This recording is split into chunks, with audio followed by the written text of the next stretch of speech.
Sorry about that. I forgot that, like, I had my settings set up in a way.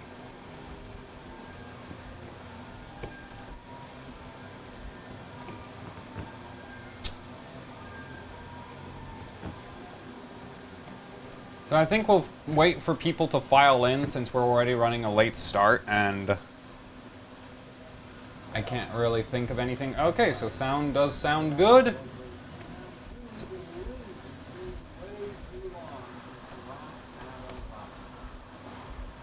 Okay. So perfect. That's up.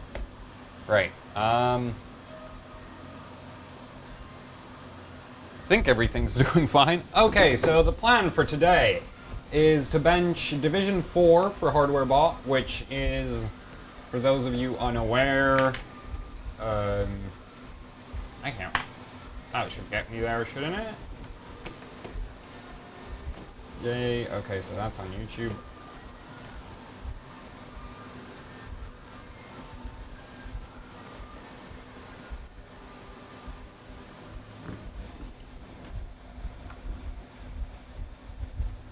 Thank you, Internet. Oh,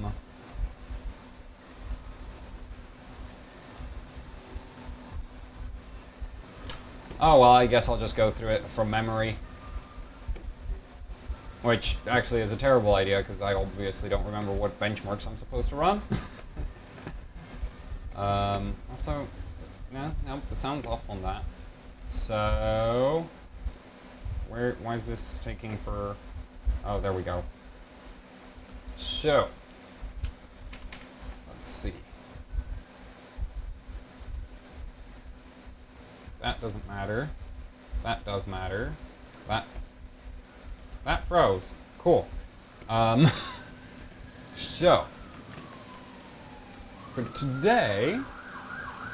Oh, you've got to be kidding me. So the plan for today is to bench Challenger Division 4. And this is just for round 1, so come on.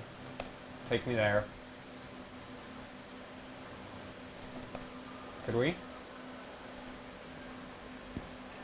I hate this website. I really hate this. Okay, we'll just go through HWbot.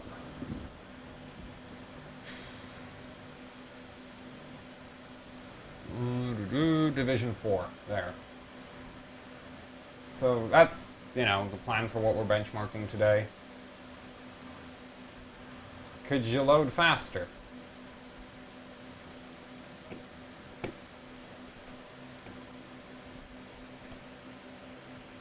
There we go.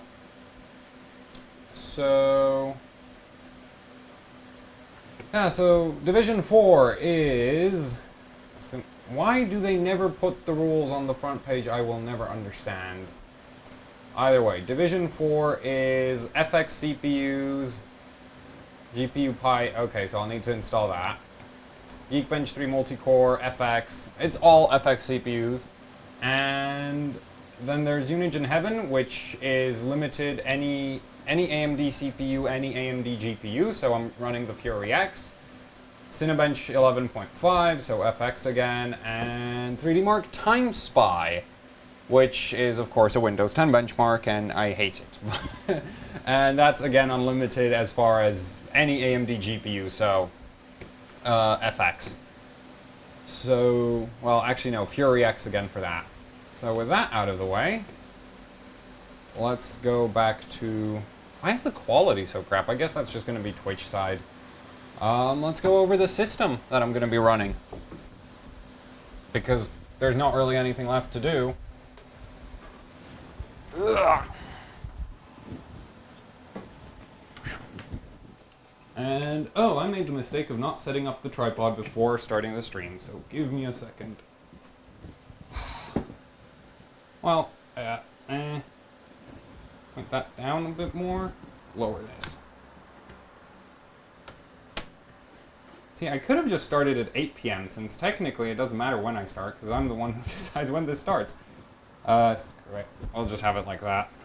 Ooh, though with the fact that I've cleaned up the desk, I might be able to get this into the shot. Might be. Is that legible? Looks legible to me. So that's my temperature monitoring. And the setup is the usual. Well, actually, I've changed the motherboard since the last stream. Last stream, I was running on the HWbot board, and I was, there was issues with getting all 8 cores working properly. So today we're running 970 Pro Gaming Aura, which, compared to the HWbot board, this motherboard is a lot worse at RAM overclocking, but I kind of suspect that it might do better on the CPU side of things. For the GPU, it's my cap-modded Fury X. This thing does have, well, I'll need to get a BIOS on it, depending on how TimeSpy goes, but because this thing can do 600 HBM clock once I switch out the, well, there's currently a BIOS that does 600 HBM on there, but it'll destroy the memory over time, so I can't run that. For the RAM, I'm using G.Skill, Ripjaws X sticks. This one's actually pulled the heat spreader off of this one to check what ICs they are, because like I was testing them yesterday, and basically I was talking to some other people about what memory this is, and we couldn't figure out, so we pulled off the heat. So I pulled off the heat spreader. Let's see if I can get more light. Oh, actually that works great. Yeah. So I pulled off the heat spreader. Turns out this is a Samsung IC, but unlike most Samsung memory sticks, this IC is like a low voltage bin or something, and it doesn't really clock past 1.75 volts, but it does clock a lot better on this motherboard than any of the other memory I have. So that's why I'm running this on this board, because I can't actually run my best kit of RAM on this board. It doesn't post at all. It's just completely unusable. FX 9590 is the usual chip, and we're going to be running mostly all 8 cores right now, so with that out of the way, I should probably check if we have all the benchmarks installed, because I obviously didn't go and do that. Which means I need to get LN2 or the CPU will cook itself.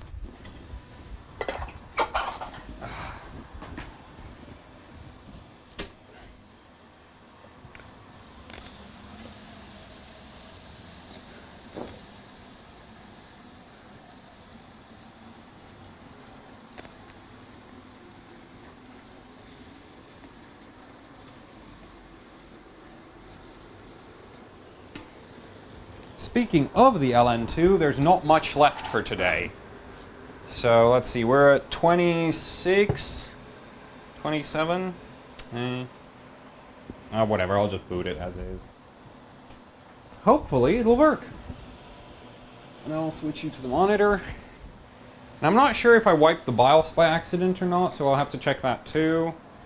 As you can clearly see, the temperature's already going up. Well, actually, you can't see anything. Sorry about that. So it looks like the BIOS did wipe. Damn it.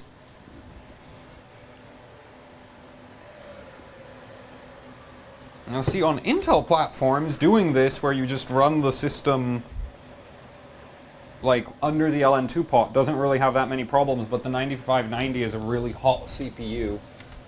So that's a problem. Oh, I did not save a profile, did I? No, that would have been the smart thing to do while testing, wouldn't it? Oh, man. Okay, so I'll just dial in 22.5. Wait. No, I want that to say 2400. There. Set that to, yeah, that'll be fine. And actually, I'll underclock that. Nope, I want that. Damn it. I'm not sure. Should I? I'll start it off relatively loose, and then I'll work it once we have it like completely frozen later. 11, 13, 13. Actually, this will post 12, 32. There. It'll run that. Okay, it remembered the voltages at least. That's good. Northbridge. Oh, and it wiped RAM. 1.75. Wait. DigiPlus. Okay, that's all good. Yeah, okay, that's all good. Yeah, okay, I'll just run with this.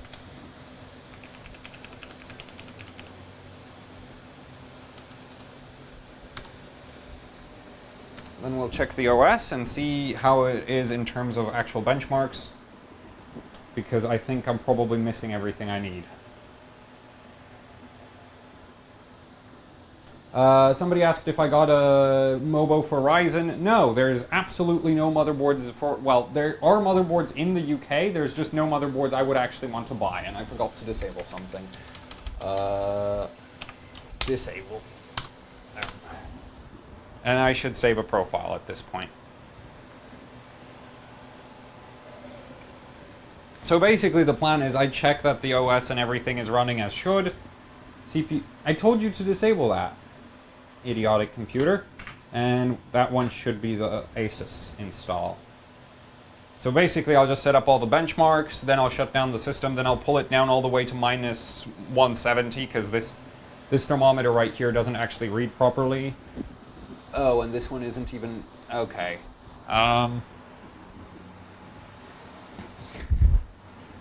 Let's see. Switch you to the camera for a bit while I go and take care of the operating system. Shh, you're gonna be quiet about me not running. Wait, what? Where's my flash stick? You kidding me? Okay, there we go.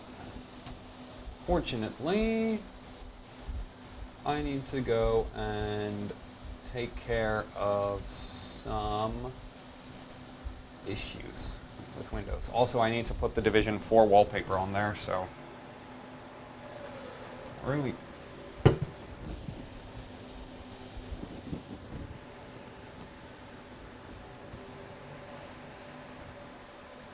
Just...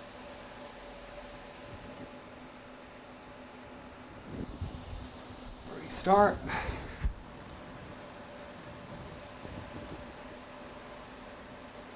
Then I'll just throw on the, so that should now be sorted. After that I'll throw on the benchmarks and we can go.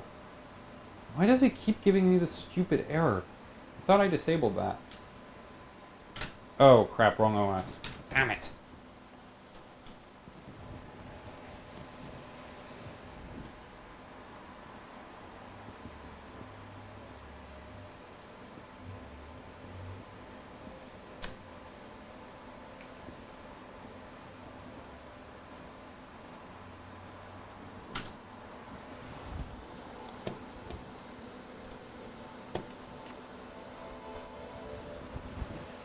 Huh. I think it worked.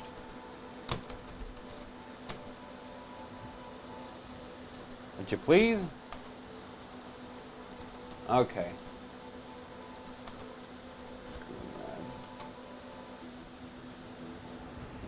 Don't tell me it's already unstable.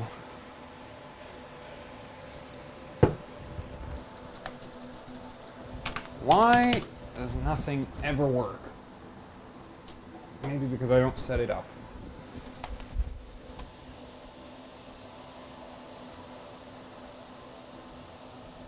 Did you?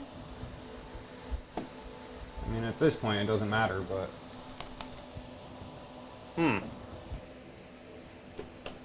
Why is it being... Okay, it's just... I guess it crashed. It'll be okay. Totally be okay. Shh.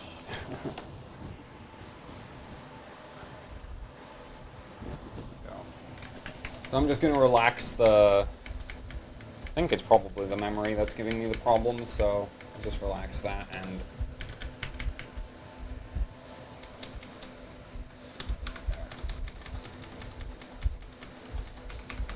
So drop that down just for now, and there we go. That's assuming that I'm having instabilities and I didn't just break the install of Windows 7 I used. So... Come on.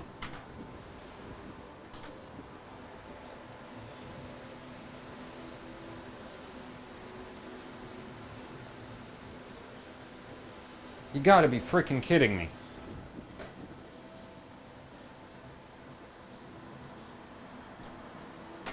That's unstable. That's really, really unstable. Oh well.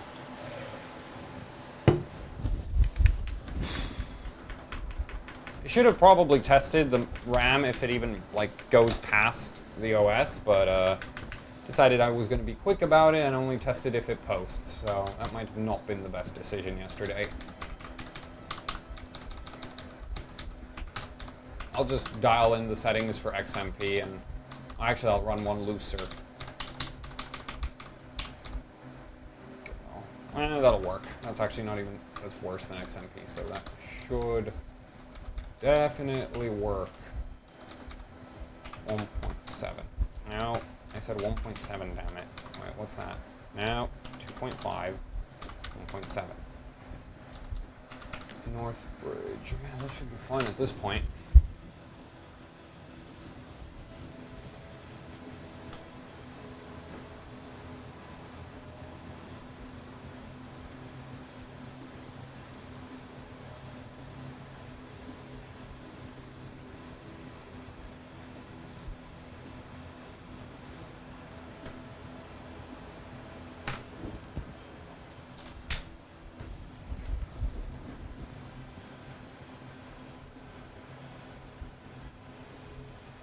Well, it crashed again. Okay, I think at this point it's the Windows install, so I'll try the other one.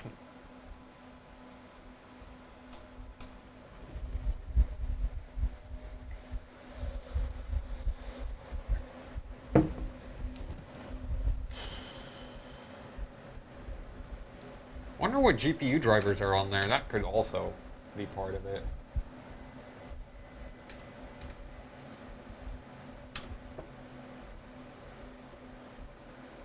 I mean, really, it doesn't matter which OS I use, because I should be able to just rip Turbo V Core off the other one. And this one should actually be set up better, because I use this one more. It's just that this one also has Gigabyte motherboard drivers. Gotta be freaking kidding me.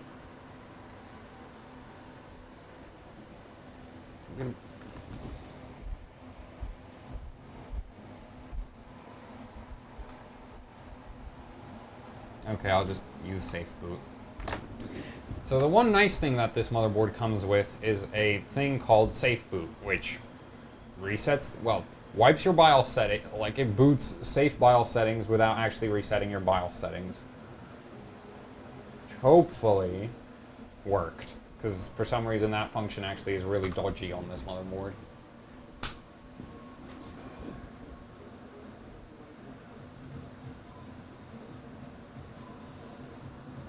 Well, I guess that didn't work. At this rate, I'm going to be loading optimized defaults.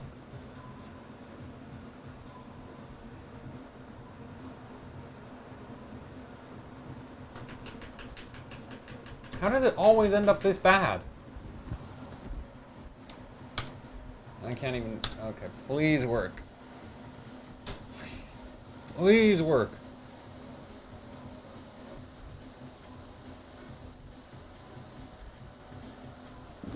Might have achieved success. And actually, I realized something. I could point this up like that. Drop this. Actually, if I just put it further back, that'll work better, wouldn't it?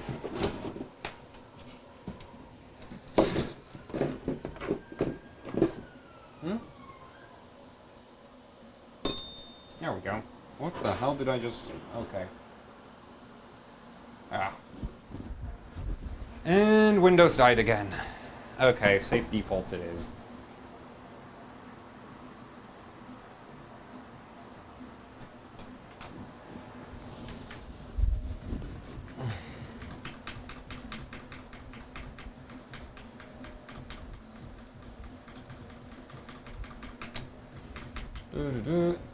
Why is it not going into BIOS, you stupid... There we go.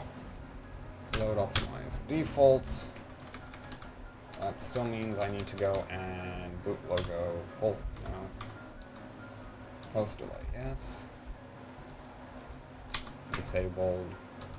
Advanced. There we go. Now it'll try, oh right, FX 9590. Now it's going to run even hotter than usual. 4.7 gigahertz, 1.5 volts. What a lovely CPU.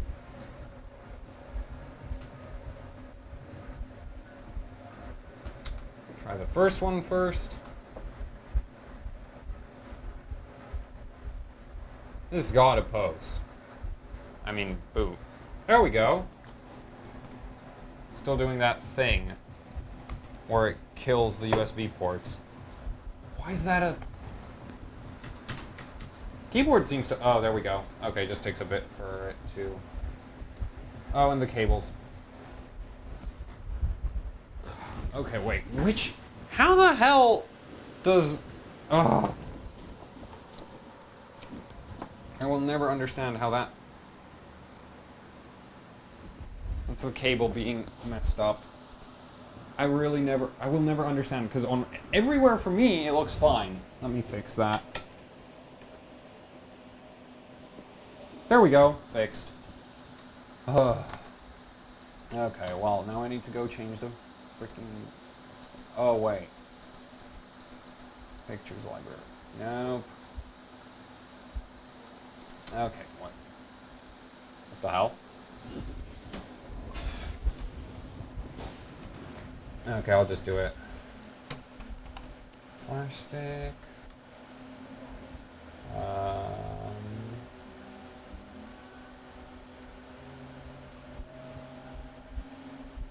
You kidding me?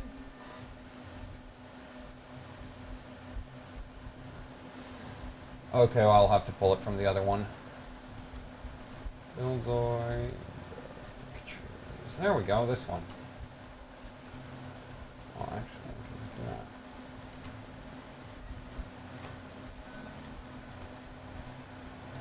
Oh, where is it?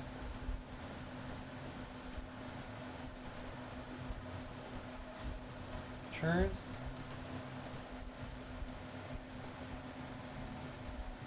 Why is it being stupid about which? Browse. What temperature are we at? Oh, 22. Alright, cool and quiet, doing its job for once. Save. There we go, now I have the competition wallpaper. PS check is installed. Bench 11 is installed. I still need GPU Pi, which I hope I have the right version, because that benchmark really, like, GPU Pi, depending on which version you have, can run a lot slower than it should. So, it's not something I want to have the old copy of. Also, I don't think the old copy would technically be legal for submissions, so... or is it processor? Other than that, I do need Geekbench 3, so I'll install that. I think... Install. Finish. And we'll switch away again, because I need to enter a license.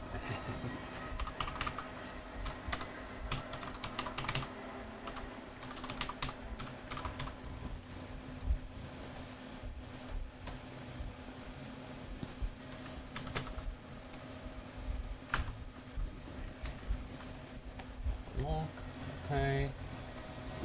Go. That's done. And hopefully...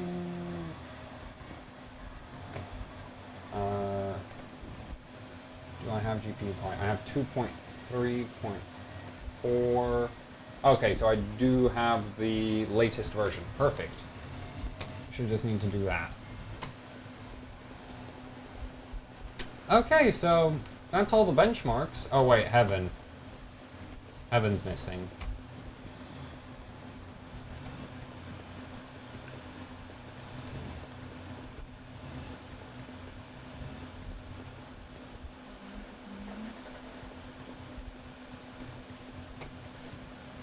Next.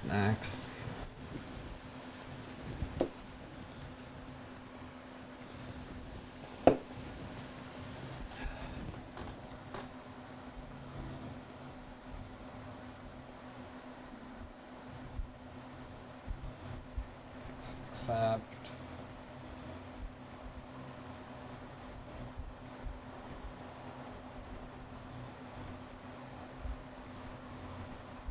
Damn it. Whatever. Should make a portable install of all these benchmarks and just carry that around. Okay. Finish. Accept, next.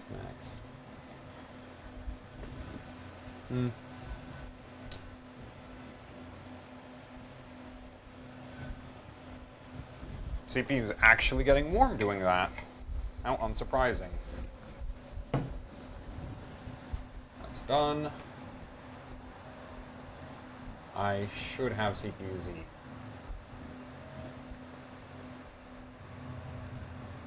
Finish. There we go. So, at this point, wait, one more thing. This is the, yeah, that's the version of tricks I want. Other than that, what version of C? Okay, that's 1.78. And what does this currently have? 1.78. Okay. That's good. GPU-Z. Oh, they put out a new version. Hopefully this won't matter. Yes, next, install, close. There we go. At this point, the operating system should be set up, except for the part where the AMD driver isn't on it, which means, let's see, AMD, which one do I want? Oh wait, that's Win 10. Is that gonna work? That's probably gonna work anyway.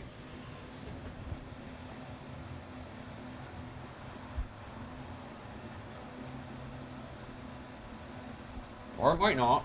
That's also an option. Though I technically already have a decent Unigen score, so I'll just roll with what I have now and get the BIOS set up again and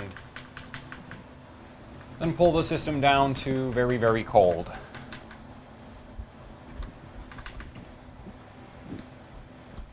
Okay, so that to manual, CPU ratio 25, disable.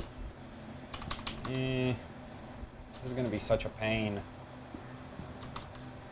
I'll start with just the XMP profile for the memory, otherwise this is going to be a pain. 2200 Northbridge, and this I like. The HT Link doesn't actually do anything for performance most of the time, so especially not for CPU benchmarks, because it's communication between the CPU and like the chipset stuff. That one doesn't matter. These you have to disable. Actually, disable. That's stupid, useless utility. Hate. This really should work on this kit of RAM, because these are spec'd for 78724. So actually, 78724. Put this into manual mode. CPU 1. Oh right, this one sucks. 1.55. Actually, it really sucks. There we go. CPU Northbridge 1.35.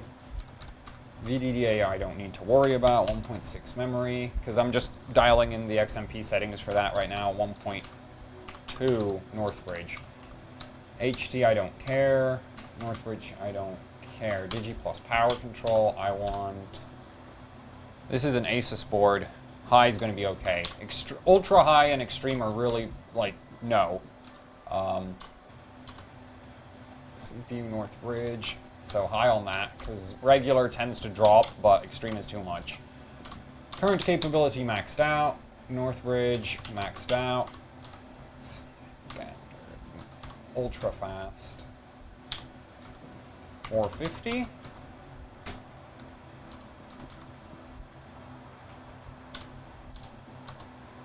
Ultra fast. Fast. There we go. Wait. That should go up to, yeah, ultra fast for everything. So basically, this is VRM settings, and I'm setting them so that the VRM sacrifices thermal, like efficiency and thermal performance for better voltage regulation. Is what I set up there, and hopefully this will just boot up right now. But before I do that, okay, so there's a 5-degree difference between what the BIOS reads and the LN2 pot reads, which means it's actually pretty, like, the contact is good enough. So at this point I'll save a profile, otherwise I'm gonna lose it. OC start. Save to profile 1.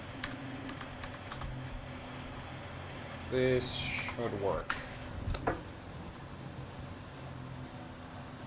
So I'll get this all the way to the OS. If that then run Geekbench or something, and if that works, then...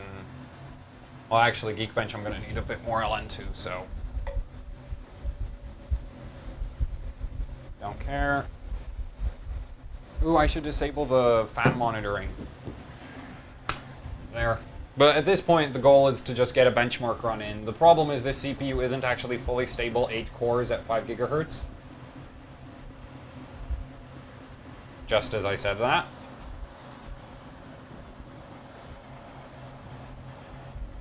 No, wait, that actually posted? Useless freaking... Still, I want to set a few more things in the BIOS. So... Please? So, let's see, CPU configuration, C1E disable, SVM disable, disable, APM disable, always disabled, monitor. I do not want to monitor these, because they're not plugged in, so I don't care. This will start erroring above a certain voltage level, so I want to ignore that as well. And actually, same goes for those. So, there. That's why I have everything else external.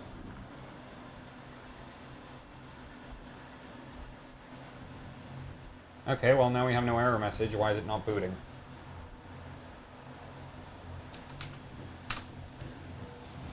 Start Windows normally.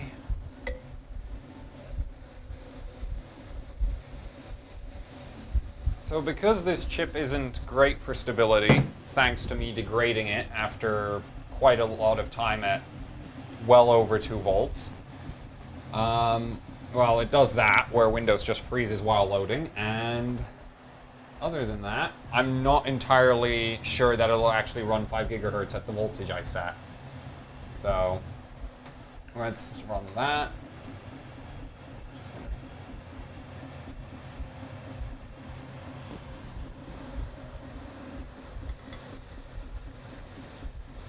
And if this passes, then it means I have set everything set up well enough for me to be happy with it.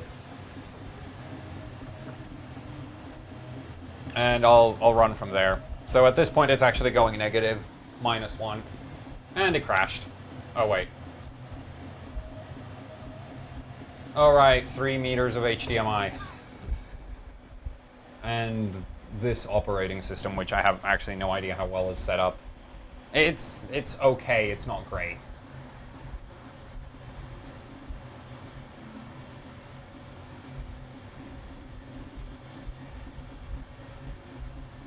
There we go, so that passes. The score is kind of crap, but no. Shut it down. And at this point, I'll just pull it straight down and, you know, run it really, really frozen. So, -15. The reason why I'm going to be freezing it, like, from...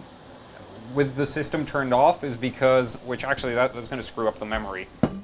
So, just going to put this in between, is because basically it makes me waste less LN2 on the FX 9590 eating it. So, and I don't have a lot of LN2 left, so I'd like to be able to get through the benchmarks. And GPU Pi is really, really long.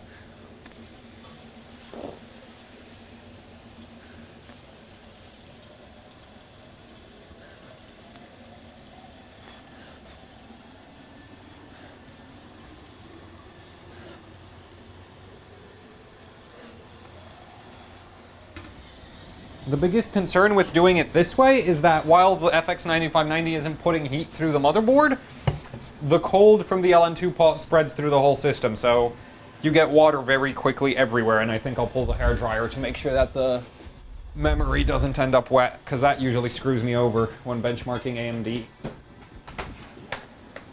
Actually, I'll just pull this back out, because this, like, that memory stick's going to be the one worst affected. It's closer. So -35 right now. How's the memory sticks doing? They're still warm.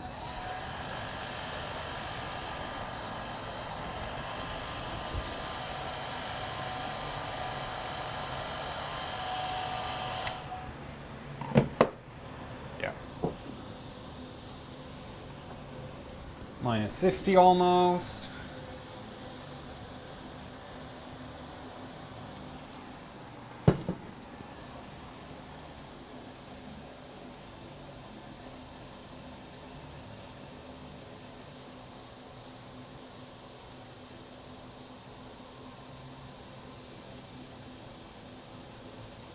Minus 60. So at this point is like the optimum time to do something called glazing the LN2 pot, which is basically you intentionally build up an ice layer on the inside. So I'll actually show you what it looks like right now. So basically you can see that there's, you know, it's clear. There's not, it's just metal. And really, I would like to have a layer of ice built up. And the reason why you want an ice layer built up inside an LN2 pot is it somewhat negates the Leidenfrost effect. I've also heard of guys who spray WD-40, basically getting a layer of some kind of somewhat insulative material onto the walls of the LN2 pot. Like, it overcomes the Leidenfrost effect faster. So you can actually... So you can pour, so the LN2 transfers cold faster into the LN2 pot. So, hopefully, it'll just be a case of warming it up a bit.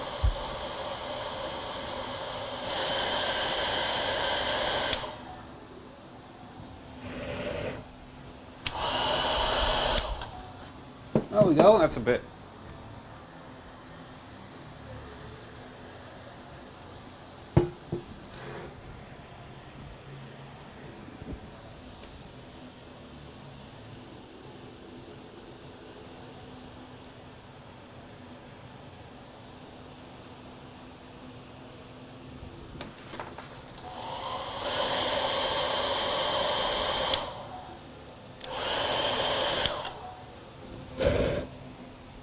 There we go.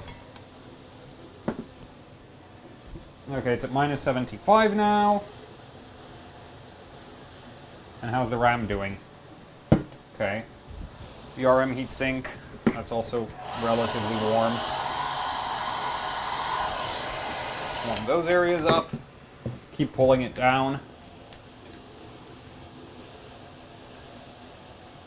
Oh, there we go. Yeah, now it's starting to really boil.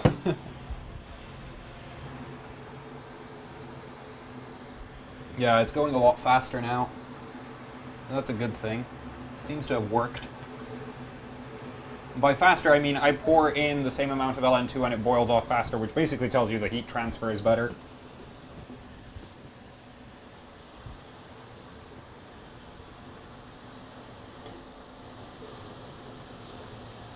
Okay, so it's at minus 110 now, so I'm gonna just check that everything still works.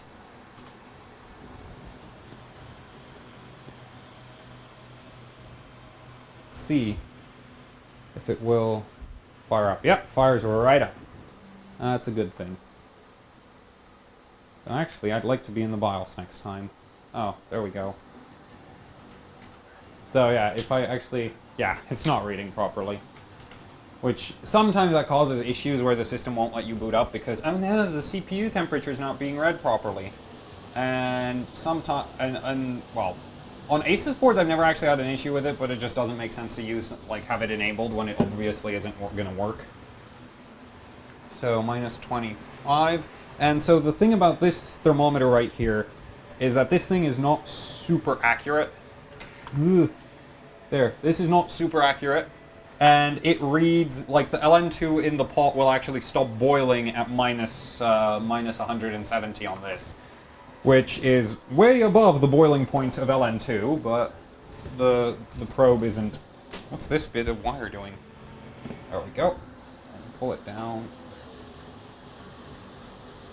Actually, just idling it in the BIOS is a really good way to burn a lot of power.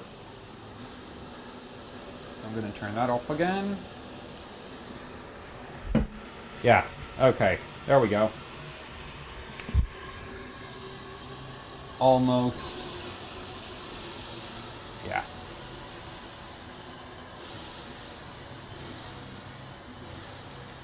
Almost there. Minus 160 on the probe. And now I get to hear the lovely sound of really awful cracking. Hopefully that's just the mounting system working and not the thermal paste giving up on me. So this is about as cold as it'll go, so at this point I'll boot up and we'll see if I can get 6 gigahertz running, which means I'll obviously not start at 6 gigahertz, I'll start at like 5.5, and I need more LN2. Up.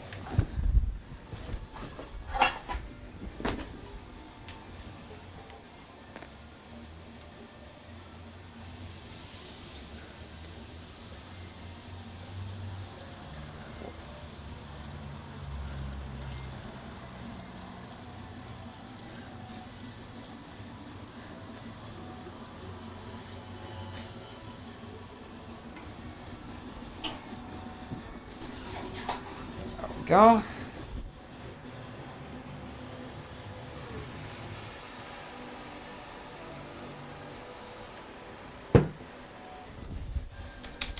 Now, FX CPUs are weird in that they don't like running more than the 28x multiplier.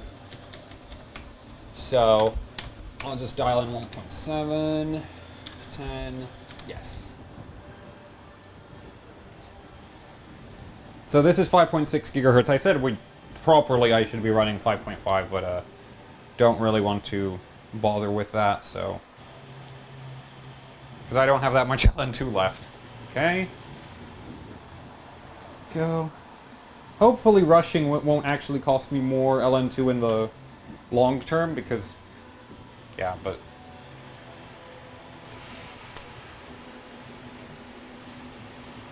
Go. And we're in the operating system, and the mouse is yet again not being responsive. There we go. There we go. Yeah, it's back. Sign bench 11, I do believe, was the stage. Oh, right, I should have probably kept that open. That would have been the smart thing to do, wouldn't it?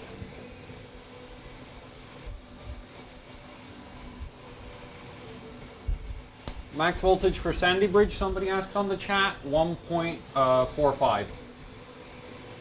I've tried running 1.5 long term, and that's how my 3960X stopped being capable of 5 gigahertz at 1.5 volts.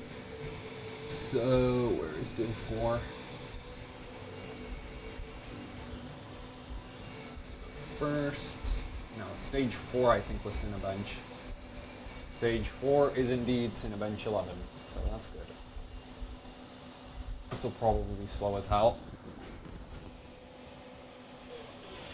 Stability really shouldn't be an issue at 5.6 gigahertz with the CPU this frozen, but you never know. Okay, so the VRM is at least self-sustaining in terms of heat output. That's good. How's the RAM doing? RAM's probably not going to be happy with me anytime soon, so.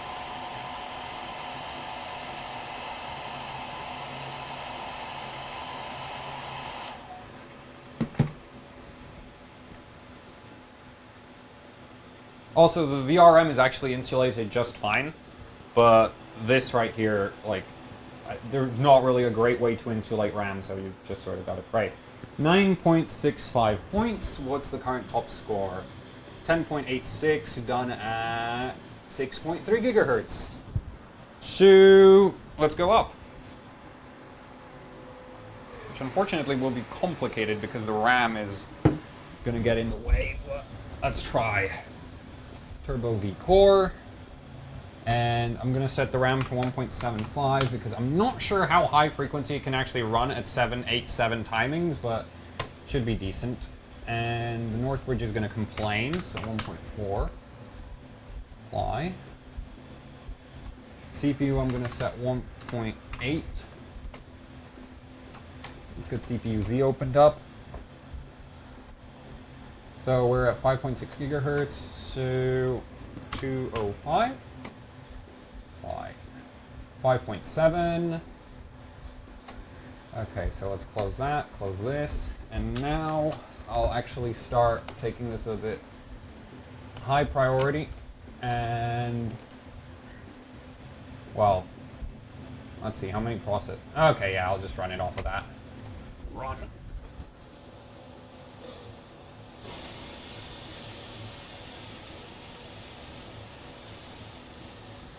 So the high priority thing is just to make it faster. Now, I could go all the way as to set it to real-time priority, but that would lead to it actually not being visible how it's running. If anybody's wondering how much power this is currently pulling, it's only pulling 1.8 amps from the wall. So not really that much, considering how much voltage I'm running on the CPU.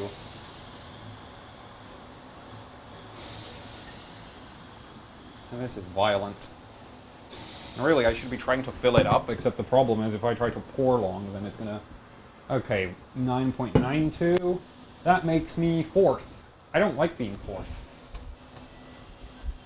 Let's get Turbo V Core open. And where's CPU-Z?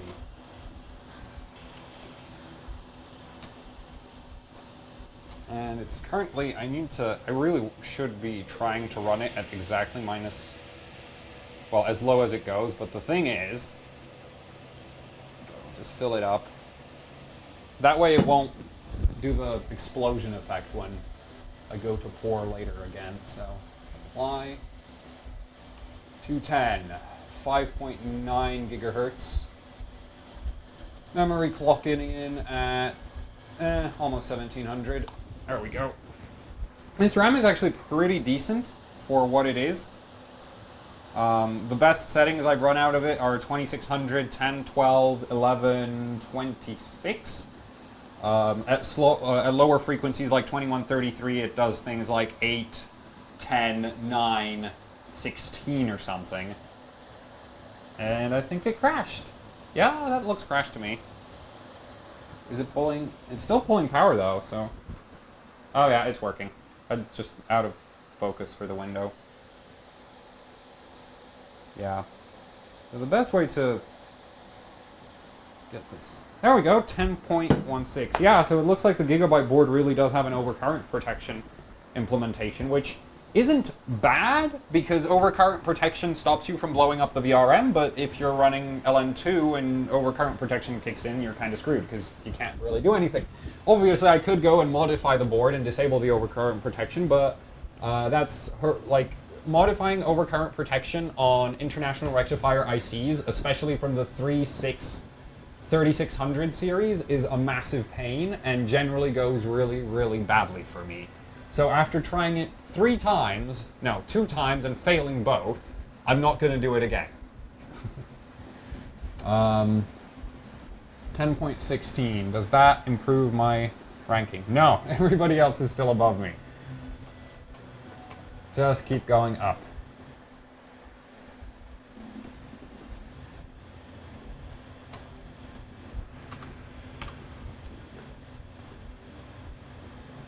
Oh, that crashed. Okay, that's memory error. Okay. And I'm all out of LN2 again. We got my first memory error, so I'm just going to loosen the memory timings, and that should give me higher BCLK capabilities up in the OS. And actually, I would like to clock the memory up. I would like to. So let's see if I can do that. And Northbridge would be nice as well to have, decent Northbridge speed, but... So, DDR3 2000 didn't work. 300. I should be able to run that at timings. That should work right off the bat. 1.75, 1.45, 1.85. And I'm giving the CPU more voltage because really FX chips are really, really tough on LN2, so up to 1.95 volts, you're really relatively safe. Above 2 volts, you start degrading CPUs and also instantly killing them at random. So I'm actually really happy that this chip still is here with us, because it has spent quite a lot of time above 2 volts. Admittedly on only one core, but still, that it has lost 50 megahertz at 1.55 volts. Like, it used to clock 4.95 at 1.55, now it clocks 4.9.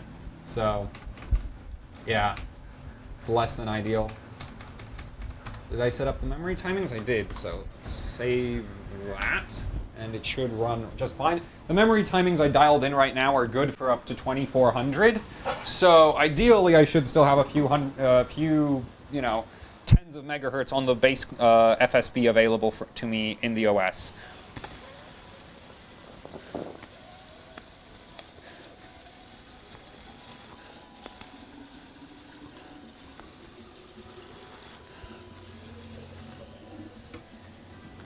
Go.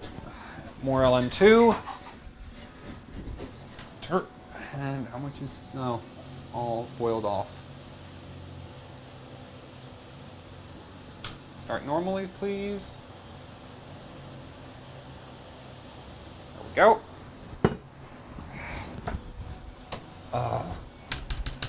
Alright, USB initialization takes a month for some reason. I think that's a BIOS setting on the motherboard, but I haven't really spent that much time with this board, except like a session with Phenom 2 965 Black Edition on this board. And let's just put it this way, that session was me just tolerating the fact that my USB doesn't work 90% of the time. Let's see what CPU-Z says about the clock. We're at just above 6 gigahertz, so that's nice. Memory is, yeah. So let's hope that this actually runs. And I should probably be putting an eye on the chat more. Up. Priority, high, change priority. Is this still full? That's not full. That's bad. The best way to make sure that this doesn't run out of LN2 when the benchmark starts is to keep it full run. So the thing about Cinebench is even on a well set up operating system, you'll want to rerun it a few times because the benchmark does tend to score higher the more times you run it. It just does that. Okay, the RAM's getting kinda cold at this point, so I'm gonna warm it up again. Now, some memory ICs actually prefer to be cold, but these don't seem to care. So, and the bigger problem for me is if water builds up on them, then they're gonna short out and stop working.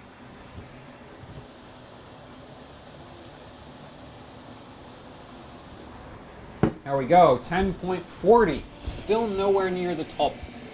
Yeah, I'm still fourth. Damn it. Okay, well, I'll just rerun it at this point. Just to see how much the score goes up. Maybe it'll jump up another... It probably will pick up like 5/100ths. Yeah, 5/100ths of a point, so probably not worth it, but... Want to slow down a little bit.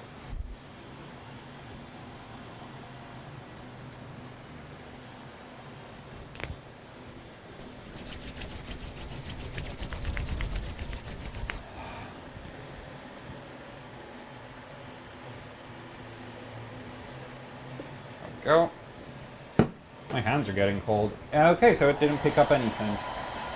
Well, that means the operating system is doing its job. Because usually rerunning it means that, like, the more points you pick up on a rerun usually tells you how much worse your operating system is set up. If you have a well set up operating system, you should be able to run and run and run and run, and the score should be pretty much the same every single time.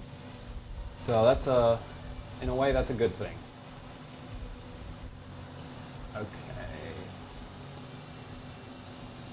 Sucks about the Gigabyte motherboard. That one's better at RAM overclocking. Oh. But I still have uses for the Gigabyte board, which... Like, there's some things the Aura just straight up doesn't have BIOS settings for, like, you can't unlock old Phenom chips and stuff. Like, if I put a Phenom 2 in this board, it's only a 2-core. If I put a Phenom 2 in the Gigabyte, it gives me the option to unlock it to 3 or 4 cores, and there's a benchmark category on HWbot which is all about 3 cores, so being able to run triple-core Phenoms in that category is really, really nice, which is why I have the Gigabyte board.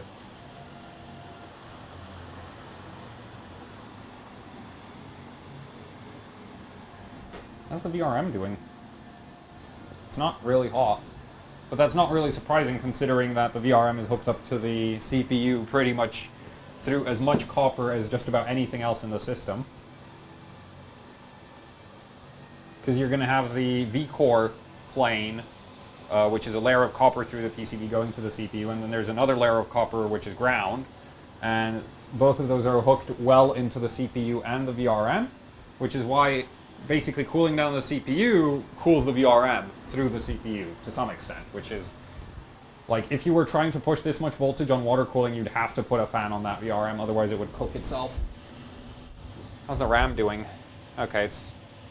Nope, that stick is cold again.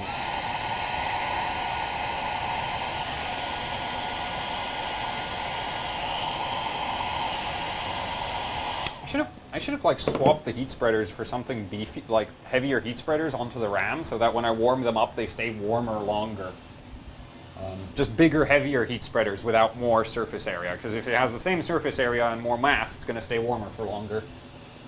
Basic thermal physics right there. This score is actually decent. This is third, so I'm just going to save this one. You've got to be kidding me! Why? Why? When I go to save the damn score, it crashes. You gotta be freaking kidding me.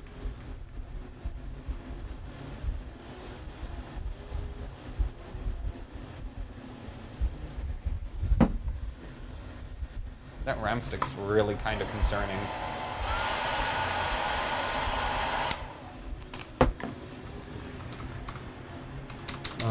Okay, what's 20? Only... I can't give the RAM more voltage, it doesn't like that. I'll loosen this one out.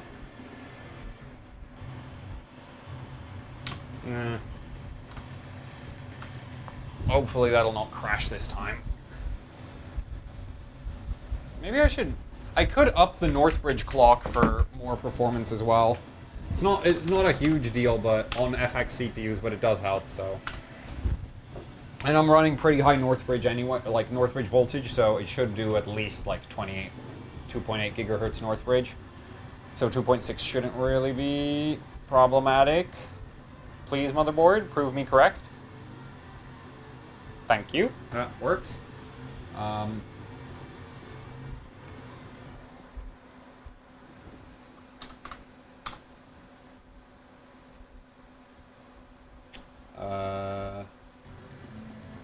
Right, start normally. Oh, I'll let that. There we go.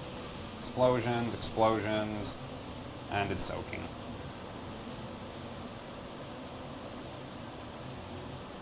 There we go.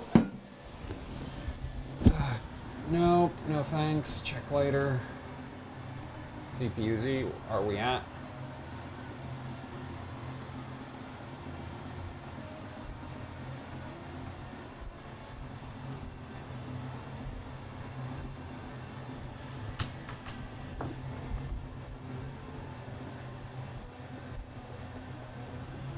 Yeah, this should still finish on this one.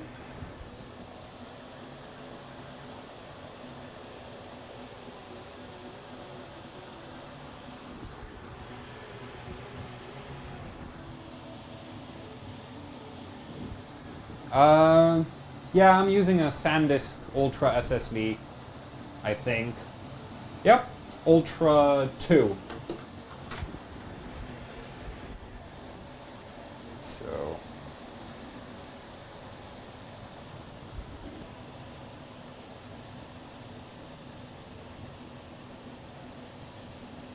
There we go, it's actually scoring even better now. Probably because of the Northbridge, but... Yeah, I mean, that's marginal. That's a 100th of a point because of 200 megahertz more Northbridge.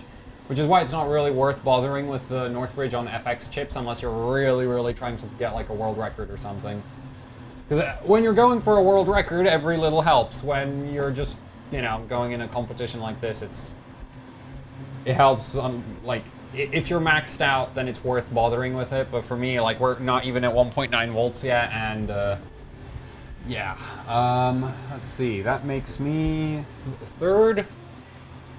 And do I still remember how to validate Cinebench? I do. That's good.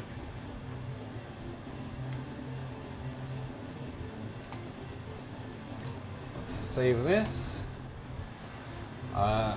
CV11 div 4-1. Should have saved. The problem is, I know for a fact that the RAM will not like me once I try to push above the frequency we're at now. Even though I loosened that middle time, the RCD timing, it's going to complain, because I think the CL is too low for 2400. Just going to check that actually, yeah, okay, that's saved. Good. Well, let's see. Since the RAM's going to be annoying, I'm going to go smaller steps. 22. So we're at 6.24 gigahertz, and how's the LN2 situation? Terrible. So I'm going to go refill, and then we're going to run again. After I empty this into the pot, because I don't want to come back and have it blow up on me again.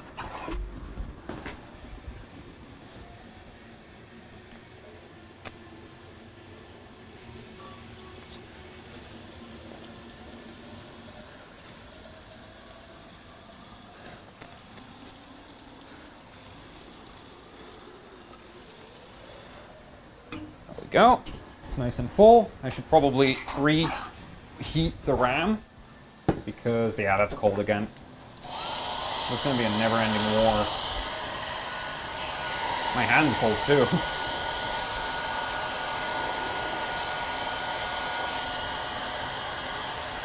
I can probably just like sit the hairdryer there, but I'm worried that if the RAM gets too warm, it's going to get even less stable. Okay. The heat spreader's warm now. So that's good. Fill it up.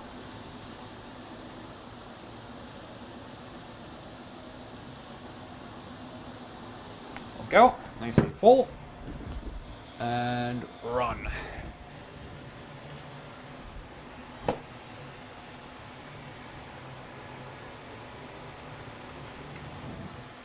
Oh crap, I forgot to rename the stream for today, didn't I? Oh well. Amongst the many things I've forgotten, it's not really that concerning.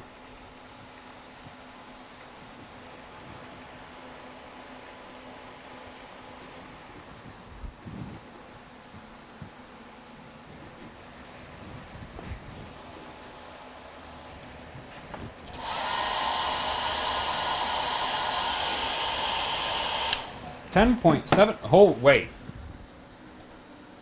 Okay, no, that doesn't put me at the top, but I am now second. Haha. This is going way too good. It's about time something stopped working completely. There, I jinxed it. Okay.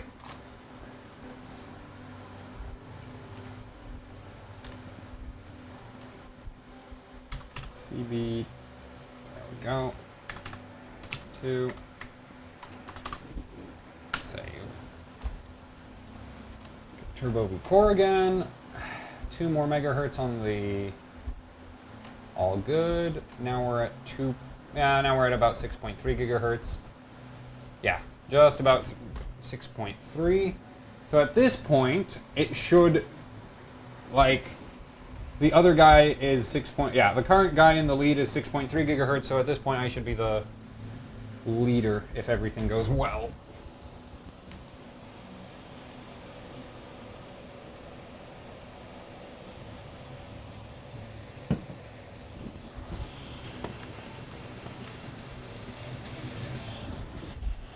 Well, that's not good. More voltage. It's probably the issue. Why? Oh. No, the North Bridge shouldn't need more. Go. Don't send. That means I need to reset the priority. Priority high. Run.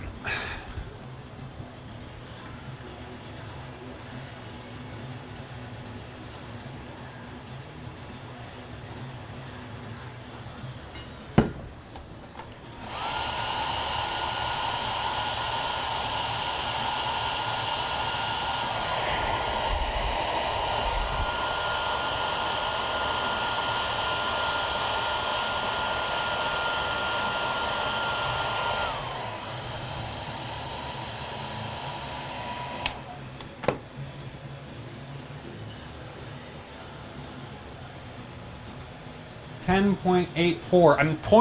I'm 2/100ths of a point behind the leader. I mean, I could probably just raise the FSB another megahertz and I'd be in the lead, but I think that might crash. At the same time, this might be as unstable as that, so I don't know. More voltage and that 1 extra megahertz. Why run?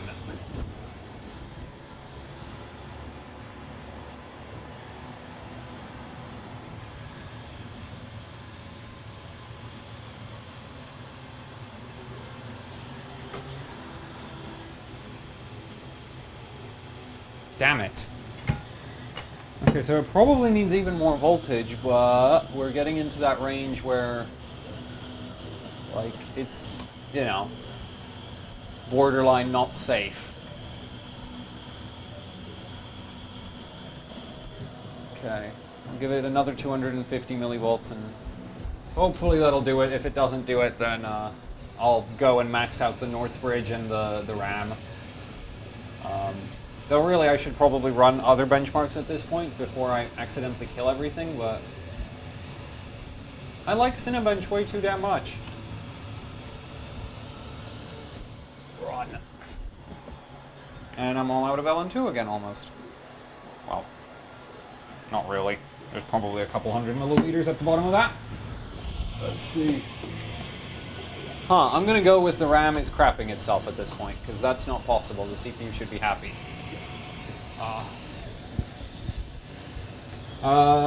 Yeah, I'm running the Asus 970 Pro Gaming Aura board. Really, I think this is, if you just want to benchmark FX CPUs, this is like, I mean, it's not great, like, it's not my favorite ever motherboard for AM3 Plus, but it works, and for, I think it's like 120 bucks. It's actually a really good deal. Oh, it might be the RAM. Yeah, the RAM's probably hating me. Also, the North Bridge on this CPU isn't exactly spectacular. 1.92. So, if the RAM is hating me, we're gonna deal with it. There. So at this point, I'm actually running RAM settings that, like, whatever.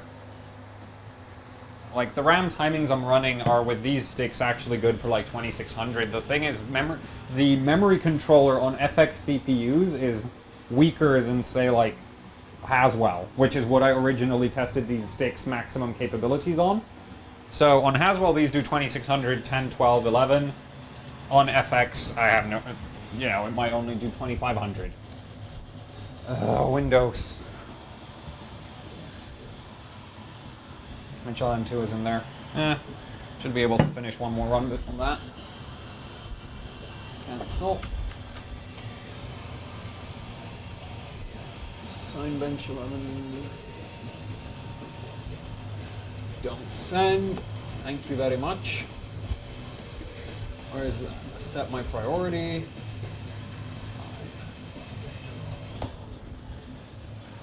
Okay.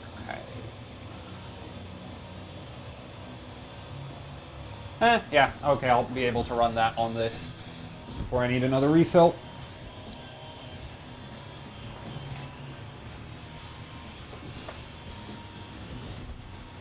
Because, like, my best kit of RAM on the HWbot motherboard with AMD, so my best kit of RAM on Intel does 2600, 8, 13, 8 for DDR3.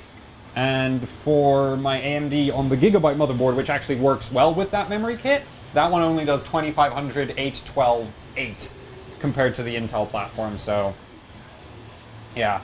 AMD just doesn't clock memory quite as far as Intel does. Yes! I'm winner! First! First in the stage. So that means now I'll go butcher all the other benchmarks. What? No? Please don't crash. Useless. They're probably not going to take that because everything is... Please don't... If CPU Z now dies, I'm going to, like, flip. Something. LN2. Let's go. There we go. So now let's take that screenshot. CV. There we go. So that's that done. Would you like to save your benchmark score? Sure. That was actually a decent score. So now I need more LN2, and then we're going to head on to Geekbench, which is actually longer than Cinebench, heavier than Cinebench, and I don't think you can set priority for it unless you use Process Lasso, which, because I'm really bad at time management, I still haven't tested.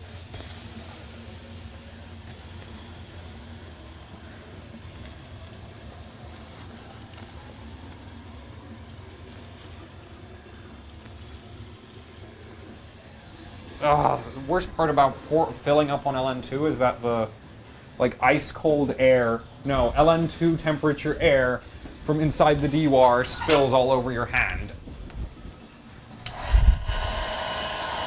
Not enough to, like, do harm, but it's really not comfortable.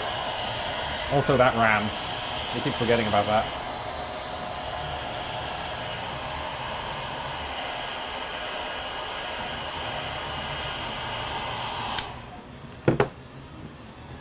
Fill up. Oh, now it's going to do the... Yeah. It's not quite cold enough to be full, but it is cold enough for it to get violent. There we go. Now I can fill it up.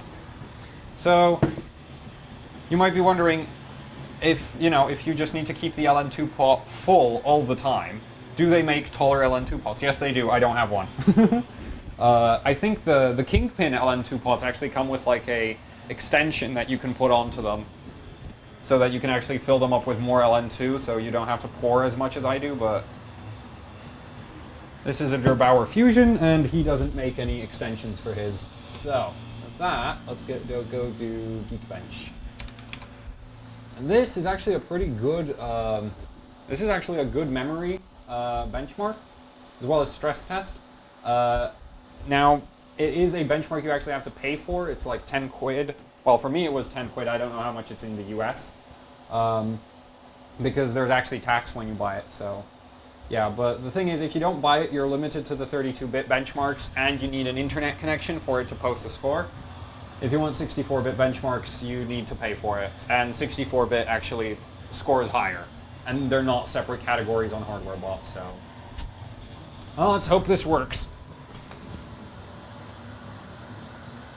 This is technically heavier than Cinebench. Well, it doesn't run hotter than Cinebench as far as I can tell. It does, however, complain more about instabilities. Actually, it seems to be running just as hot as Cinebench right now. But it has like a proper memory test built into it, so depending on how stable my memory is, this might really crash. And the North Bridge also gets put under more strain. It also means that it's more useful to overclock the North Bridge and the memory for this benchmark than it is for something like Cinebench, because Cinebench just doesn't care what you do with your RAM or North Bridge or just about anything else on the system.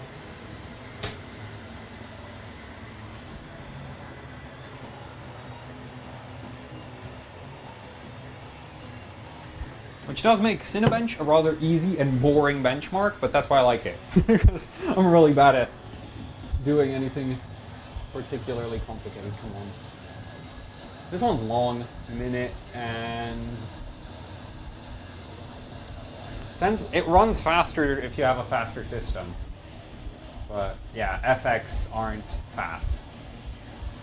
That looks terrible. I don't know if it is terrible. Let's check. No, that's GPU Pi. Oh, damn, I'm actually not far off from the leader. Admittedly, I'm running way higher CPU clock, so I should be kind of embarrassed over the score. But... Hi, it's a high score, I'll take it.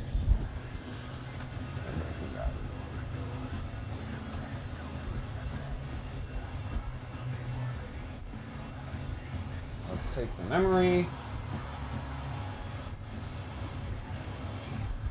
And I think that's all I need for this one as well. Let's see, what did other people do? Well, they added motherboard, but that's optional, I know that. GK3 div 4 1. So now we'll see how good I am at memory overclocking, because, well, memory overclocking with the whole system frozen, because this benchmark obviously is more about RAM than it is about raw it is about raw CPU speed, but it cares more about your memory. So it would be beneficial to not be running terrible memory. That's not going to work.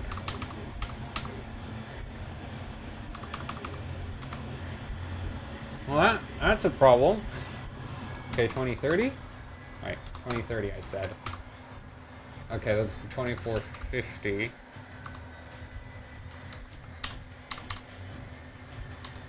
2500. 2800 Northbridge. Yeah, that'll...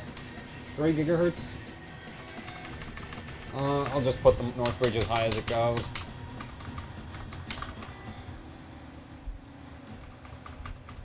I'm starting to think the capture card's gonna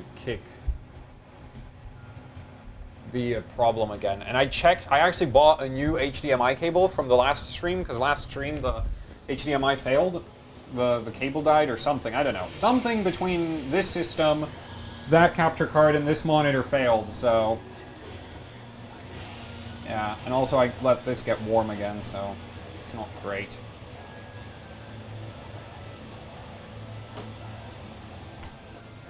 Should build a robot to pour LN2 for me. First I'm gonna try get the RAM up to speed. 28, yeah, that should work. Can't do anything to the RAM voltage because the RAM voltage doesn't scale. It won't post if I give it more voltage.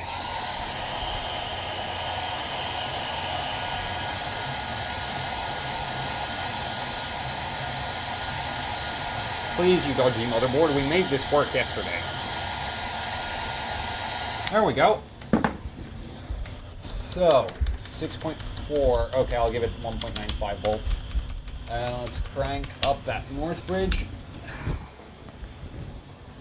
This is almost empty again.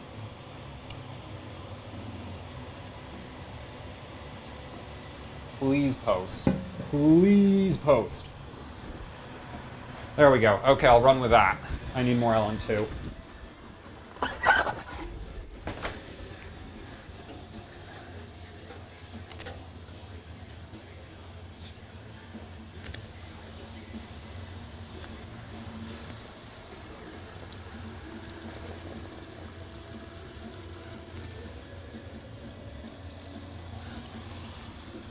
There we go.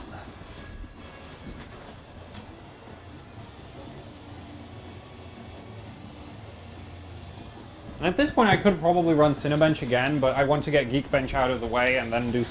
Like, if Geekbench works, I'll do Cinebench again. If Geekbench doesn't work, then Geekbench is the priority right now, so... There we go, this is working again. Right. Ah, damn it, I should have pinned the stupid thing.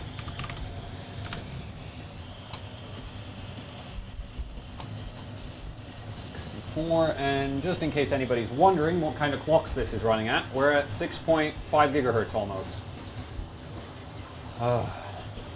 This is gonna go so very not good. Run.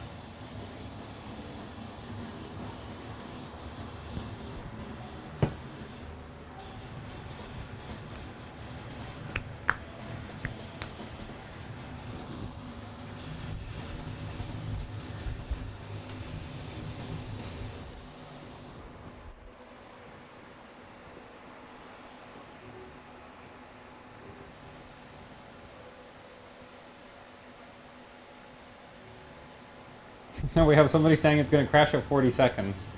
I don't think so. It seems to be passing just fine. So how's the RAM doing? Cold again. Well, we made 40 seconds. You really should have more faith in me. The system evidently has faith in me.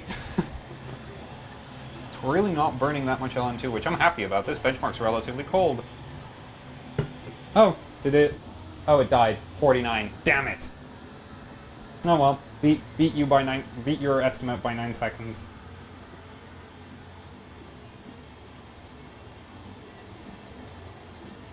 I'll drop the FSB a tad.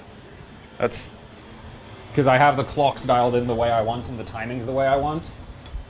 So I'll just deal with those instead.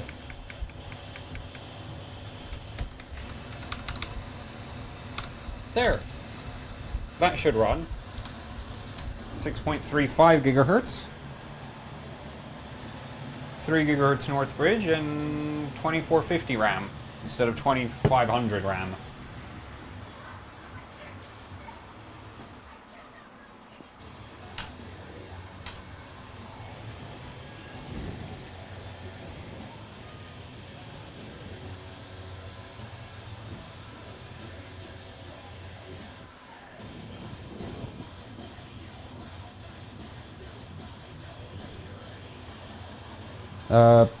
Windows?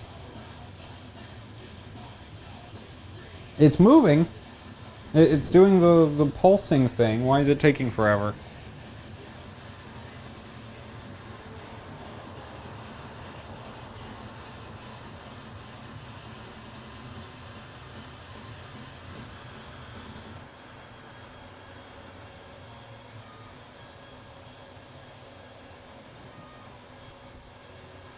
Well, I'm gonna say that's not gonna post. I mean, start or boot or whatever.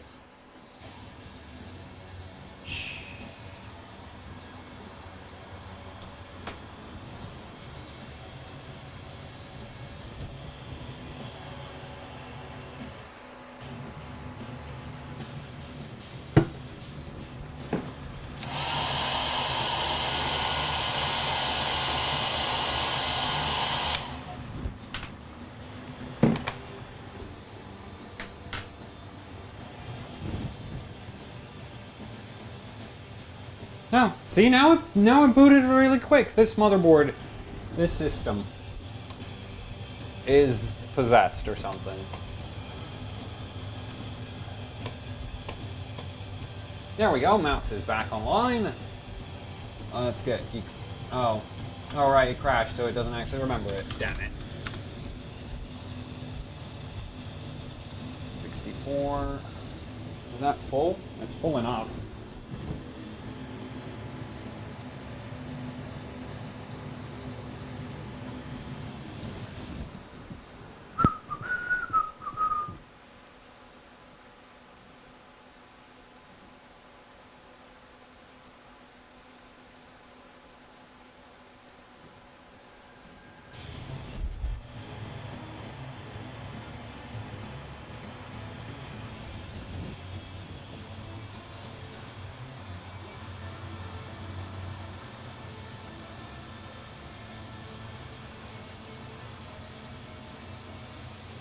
$40. Let's see if it makes it past 49 this time. 45, 40. 50, died. Yep, died. Damn it!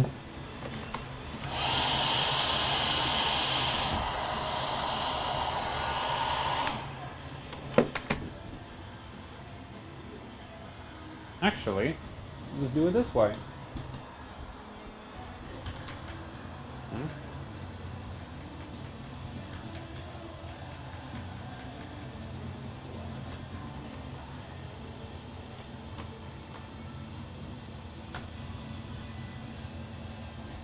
Damn it, Mobo.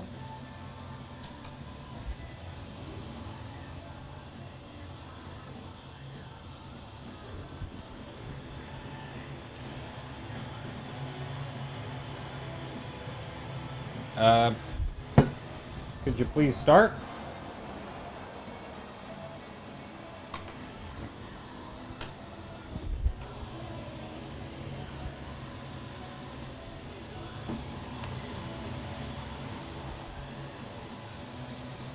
Okay, that's completely powered off.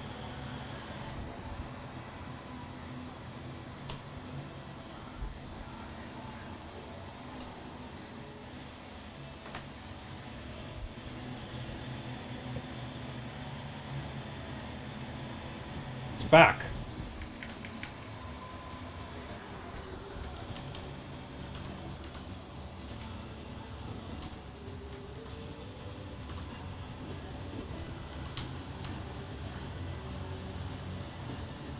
Yeah, that's probably the safest bet.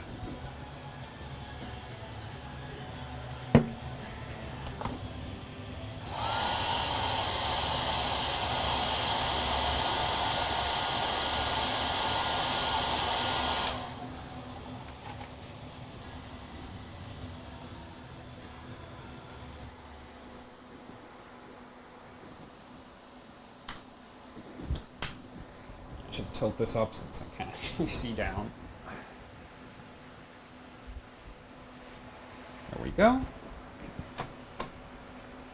Stupid mouse is being stupid.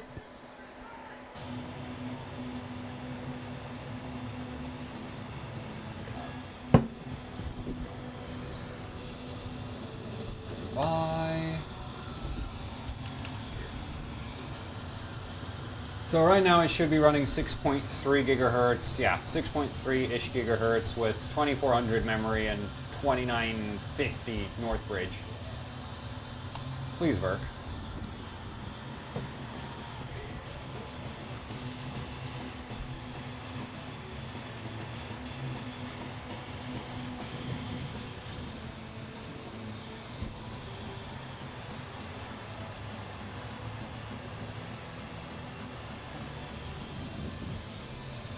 How much power is it pulling? Oh!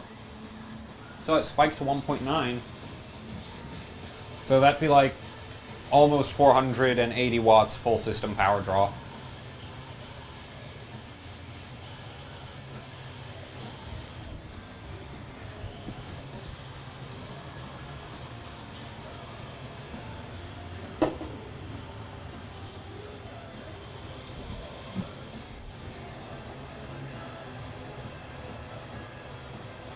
Oh, come on!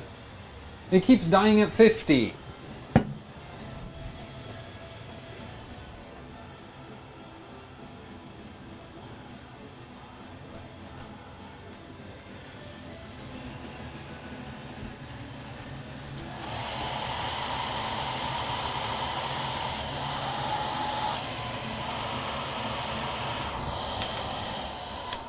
Oh, I made it to the BIOS. Almost missed that.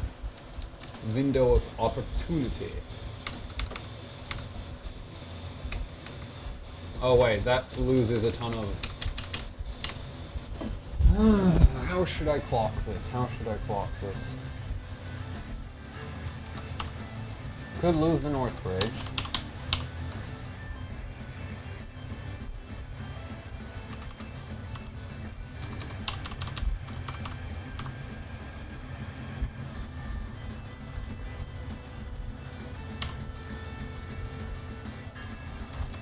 Yeah, this should work at decent speed. Nope. Timing.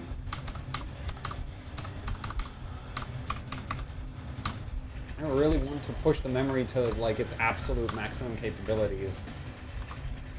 Let's see if I might get lucky and this will work.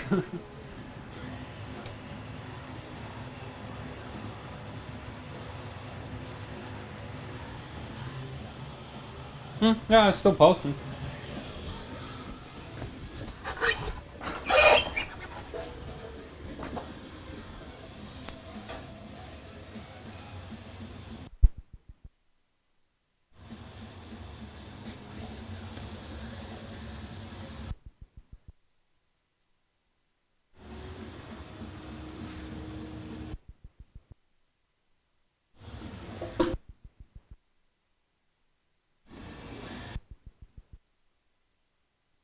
Just to even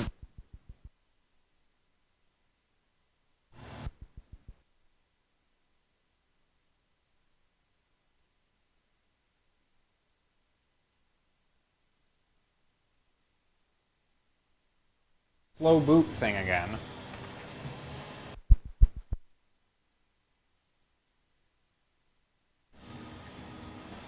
I'm not gonna sit here and wait for it to boot up.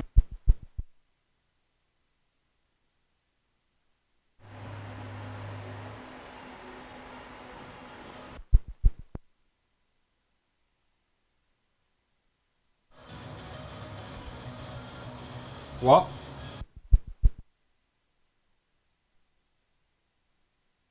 Dead audio.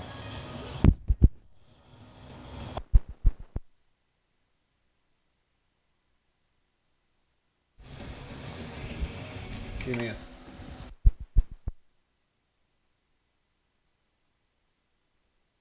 Test, test.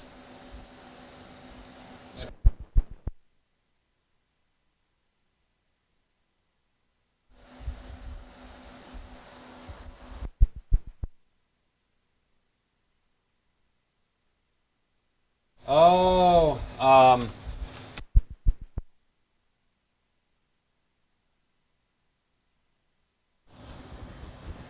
also,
sorry about that.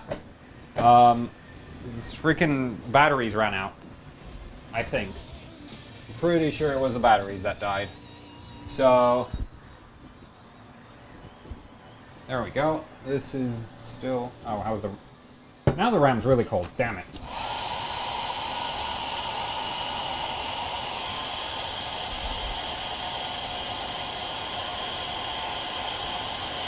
And it doesn't want to seem to do 2150. So I'm gonna drop it down to 2100. And it like this.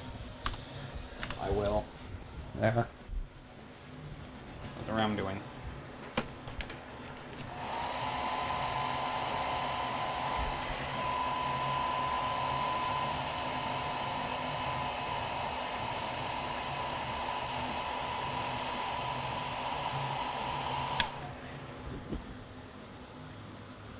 There we go.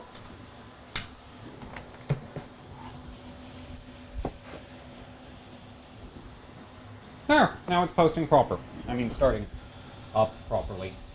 Unexpected exception. Unfortunately for you, Windows, that was completely expected. I've gotten so used to having things crash on me that I don't even bother stress testing my own my daily system. That is actually true. I do realize that means that there is like a small probability that the live streams will crash one day, just because Billzoid didn't test his stream rig, but you know, living on the edge, that's what it's about. Okay, so I think if everything is done properly, it should just run. And I am running still way worse memory settings than the guy currently in the lead, but I can't do anything about that. The motherboard doesn't like... The motherboard doesn't like my good RAM, and this RAM is just kind of... Like, it's okay for what it is. It's actually really good for what it is, but what it is still pretty terrible, so... Let's run. Because this is Samsung... the IC on this is Samsung HC15, which I've never even heard of before. And basically, it doesn't scale above 1.75 volts. Because if you go above 1.75 volts, it actually clocks worse. So, yeah. And most other Samsung ICs, like, well, popular DDR3 Samsung ICs are things like HCH9 and HYK0. What? But it was still running. This is really unstable, isn't it? Whatever. Eventually, it has to pass. No, but like other popular ICs are like HCH9 and HYK0, and those scale up to like 2 volts and up, like 2.1 volts even on those. And this stuff stops scaling past 1.75. So when I was testing it yesterday, I was talking to some other guys about this memory, and it was like, what is it? And at first it was like, oh, well, it has to be Hynix because it doesn't scale. And then I'm like, I don't think it's Hynix. The timings go, like the RCD timing, which is the very last big one. That's the way I remember them. I can't remember the names for the life of me. It goes really, really low on these. So I'm like, there's no way this is Hynix. It times way too good.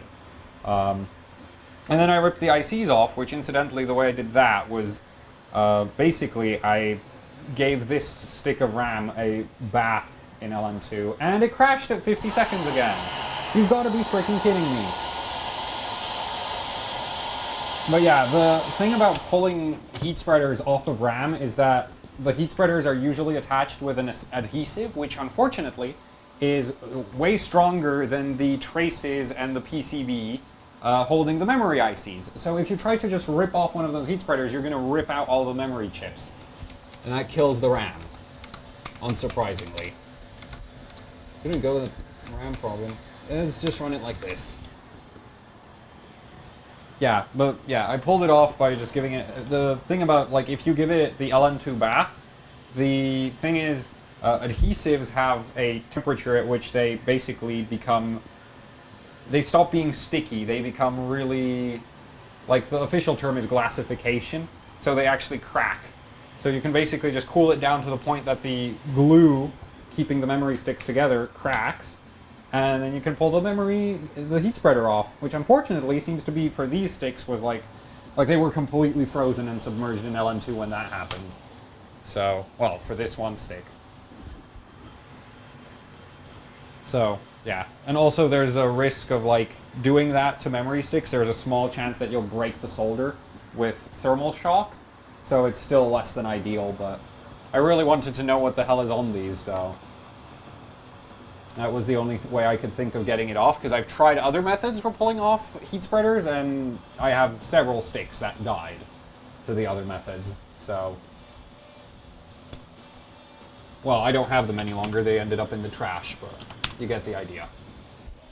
And this, I'm letting this get way too warm again.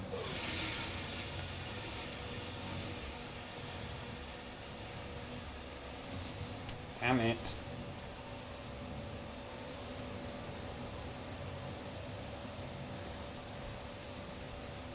Go. Filled up. Run. Please work. I wish I could just skip the entire first part of the benchmark and skip to 50 seconds. Because that's literally the only part I can't pass.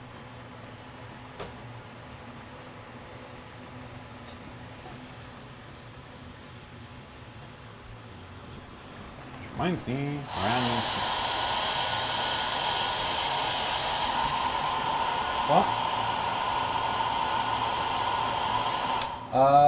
generally speaking, yeah. So DDR3, pretty much everything will work at 1.65 volts. Okay, so explain this to me. How can it tell me it stopped working while it's still... I'm just going to wait and see. You know, maybe it glitched out and it's just going to pass anyway. Oh yeah, I think it might have glitched out. If it spits out a score, I don't care. Unless the score is, like, very obviously invalid. Oh. The timer. Oh, the clock still goes, but the workload's not running. Stupid pile of garbage. Oh. What were the settings that I had it passing it? Well, I could just relax the memory settings, couldn't I? Yeah, so about DDR3. DDR3, yeah, 1.65 volts is safe for... So, actually... RAM is funny in the way that RAM is actually a lot more robust than everything else hooked up to the RAM. You basically can't kill DDR3 with voltage. I've never seen anybody, like, I've never heard of a case where a memory stick would stop working after being fed, you know, 2 volts. Admittedly, you'll see people hook up like a 9-volt battery to a memory stick and that'll kill it, but that's a 9-volt battery. But like 2 volts on memory, no problem. 1.8 volts on memory, no problem. The problem is that, say, AMD APUs, so FM2, you could kill the memory controller on those, which I've actually done. I have an Athlon sitting somewhere on that wall, I think, which has half of its memory channels disabled, so because I gave it 1.85 volts on the memory. So, yeah. But the thing is, a lot of RAM, it won't die. What happens if you give a lot of RAM too much voltage, it'll get less and less stable. And then when you pull the voltage back down, it's stable again. So, yeah. DDR4 better than in any way other than power consumption. DDR4 clocks a lot higher than DDR3. Of course it's better. It goes faster. What more could you want? I'm gonna say it's the memory that keeps screwing me over, so I'm not gonna actually touch that. I'm gonna leave the Northbridge alone. How far is that? That's way too high. Boop. Gonna run it like that. And I'm gonna loosen this a lot. There.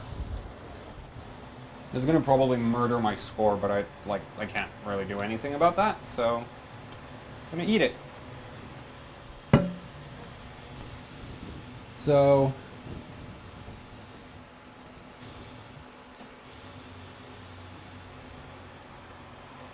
oh, actually, speaking of RAM, I have something so good for next week. It's incredible. It's absolutely awesome. Like, DDR4 RAM next week, where you're gonna just, like, I'm gonna blow your freaking minds. Well, not anybody who watches the HWbot rankings, but for anybody who's never seen really, really fast DDR4, I'm gonna blow your freaking mind. Because Team Group have very kindly agreed to send me a hand-picked set of Samsung B-Die DDR4. And let's just put it this way.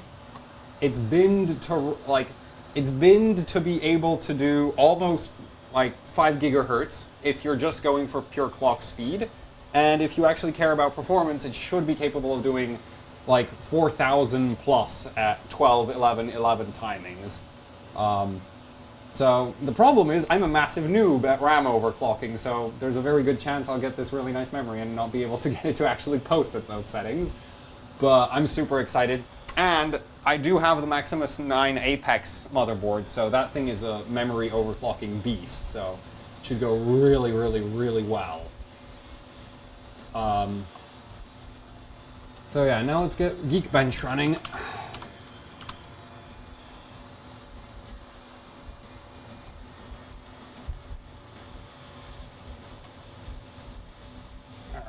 How much LN2 is still in there? Not enough.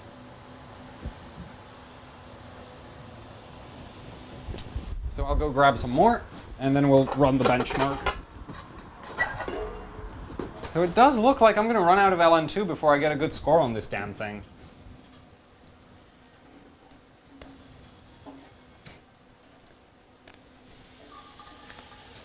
Which means I should probably switch over to GPUPi and TimeSpy soon.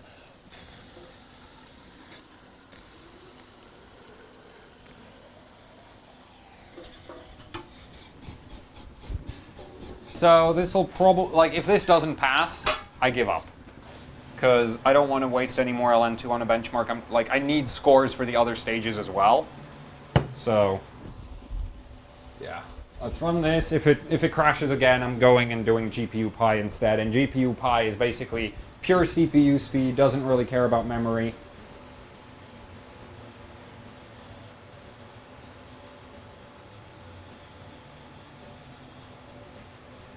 And the problem with GPUPi is it's really, really long. So it's going to burn a shitload of LN2. Like GPUPi 1 billion, yeah, 3 minutes, 55 seconds is the current leader. 3 minutes! 3 minutes of pouring! Horrific benchmark.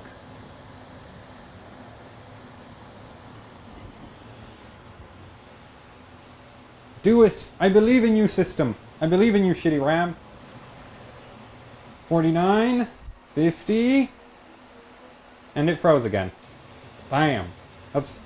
Okay, screw it. I said we're not gonna, yeah. So, at this point, I'm gonna change benchmarks, because that's obviously never gonna finish. And I need to do GPUPi, and I also need to do, what is it? I need to do time spy. So we'll drop that. What are the RAM settings? I'm not going to change the RAM settings. Those are fine. I think the problem with GPU Pi is it runs hot. So if I run it at really high clock, that's going to probably... Let's see. What's the current top score? I'll just go like 50 megahertz above him. Now, if that's not GPU Pi, it's Pi. Stage. Also, the thing about GPU Pi is like there's a lot of variance depending on like one of the settings in the benchmark. So 3 minutes, 55 seconds. Did he use AMD? Okay, so he used the AMD. Okay, so that's fine. He's running 6 gigahertz, so that means I'm gonna run 6.1. There.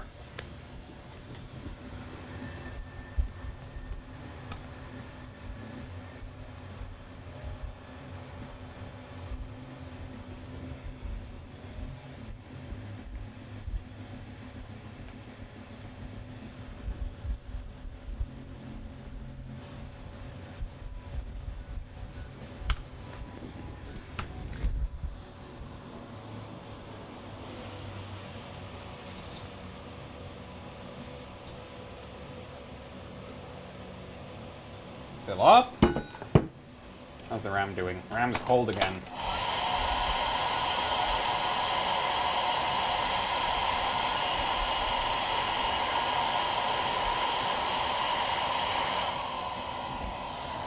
Let's see, could I just have that sit there and that'll make the Fury X unhappy. How's this? That'll work. Let's see. Where did I put GPU Pi? There. OpenCL.dll is missing from your computer. Ugh. Well, that means I need AMD drivers. Let's go install some drivers at 6.1 gigahertz while on LN2. What could possibly go wrong? Oh well. Let's be honest, I've done this way too many times to at this point be worried about doing this.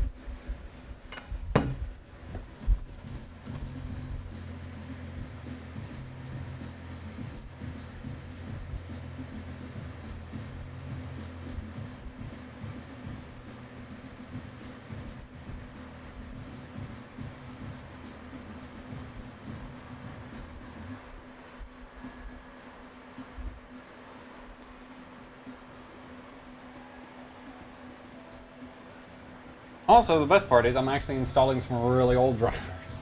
HDMI audio I don't need. I'll install everything else. I don't know. Like, I really need that OpenCL driver, and I'm pretty sure it's part of the AMD GPU driver. Well, it has to be part of the AMD GPU driver, so.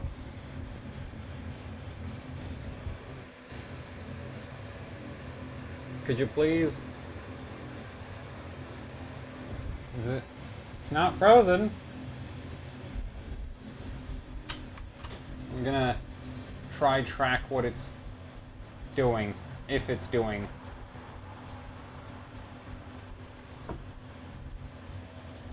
Resource monitor.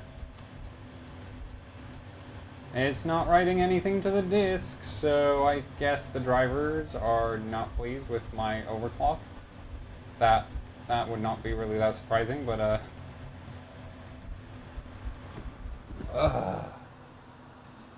installing drivers at minus 170. Great idea. Absolutely the best idea I've ever had. And they're still stuck at 2%. It's not stable enough to install drivers, then... Oh, 9%. Man, this is taking forever! Oh. Oh no, the slider just sucks. It's 19. 28. This is so much more frustrating when you don't know if the system is going to crash on you at any second.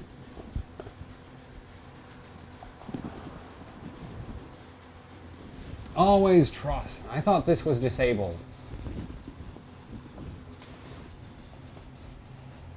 49%. You can do it, AMD drivers. I believe in you.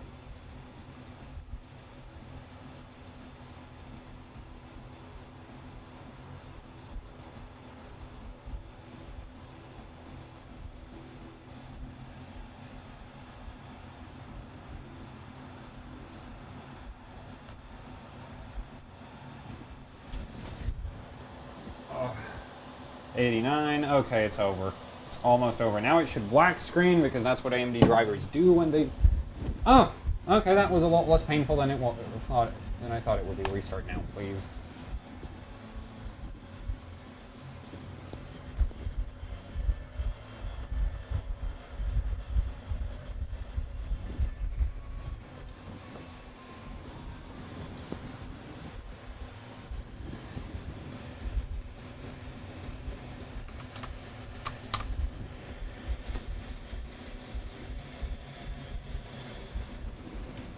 Well, that's great. I just wasted so much LN2 in installing freaking drivers. Achievement. Install drivers at minus 170. Well, minus 190 or something because that thermometer doesn't read properly.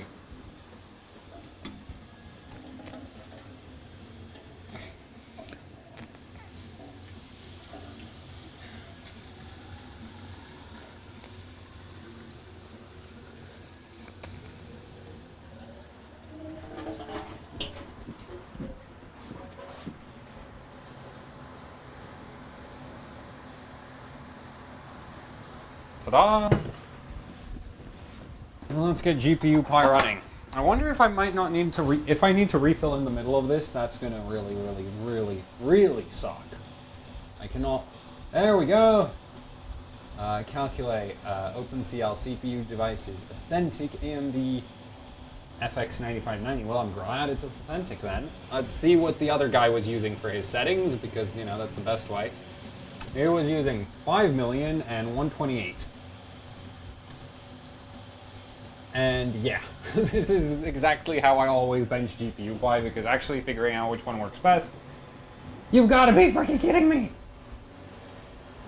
Well, everything can be solved with less FSB.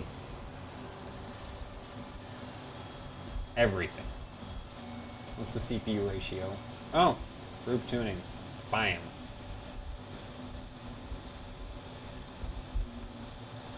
Let's see, what clock are we at? 6.15.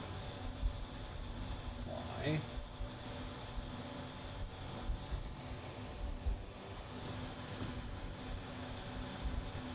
I want it to be at like 6 point... Yeah, I'll run that. That should work. Where did the benchmark go? Right there. Calculate. 5.1. Oh, it remembers. Good. And it crashed again, instantly. What the hell?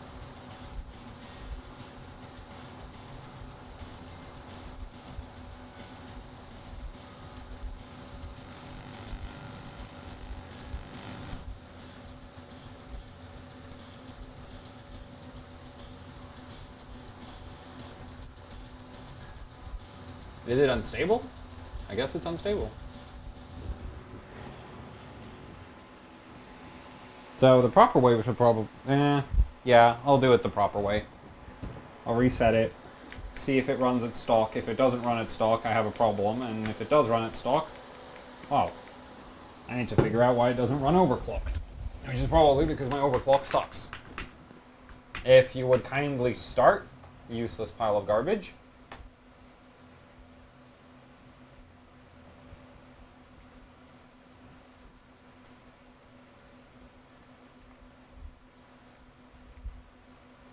Hello, pile of garbage. Anybody home? Evidently not.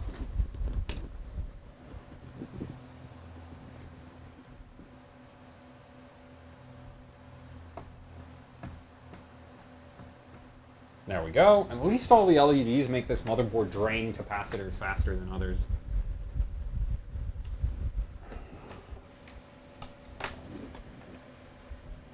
No, at least the useless pile of garbage hasn't died yet. That's good.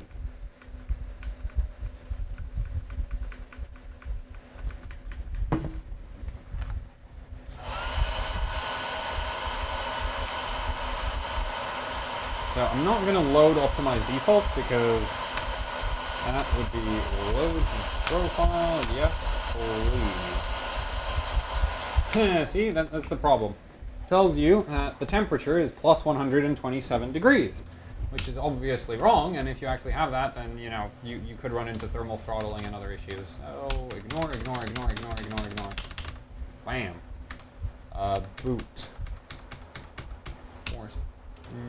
Okay, disabled, that's good. iTweaker 28. I'm gonna start right at 5.6 gigahertz. RAM is set up 787. Yeah, that should work. It is XMP for this. 7, 1.4 because, you know, for safety. More voltage always is better. Unless you have memory that doesn't like more voltage, which with DDR3, it's usually around 1.7, 1.75-ish that you start seeing some ICs not liking the extra voltage, and with DDR4, it's like some chips don't like more than 1.4 volts. Which... that sucks. There we go.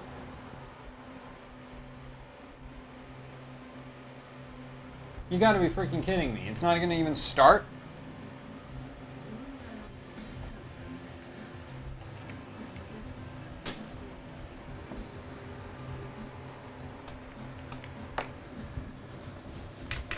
How the hell is it not even starting? Did I degrade it more?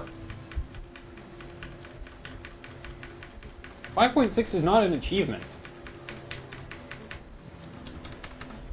Probably the RAM again.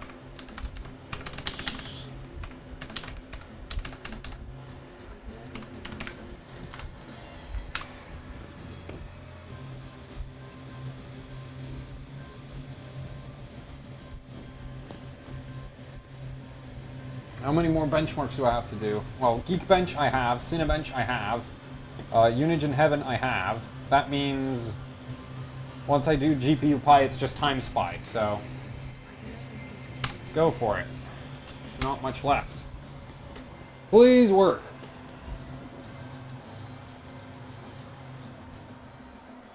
That's not working.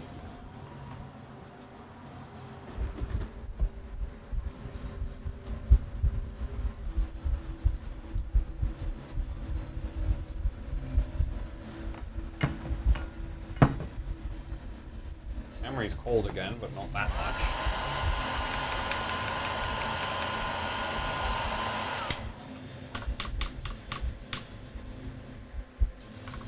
I mean, I can raise the CPU clock in the OS, so that doesn't really matter usually.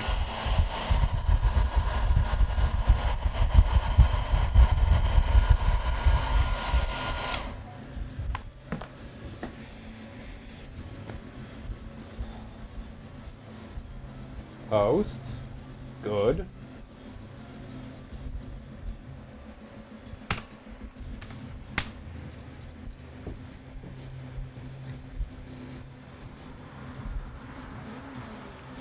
I think I might have degraded it. I'm going to need another FX 9590. Well, some kind of FX8 core.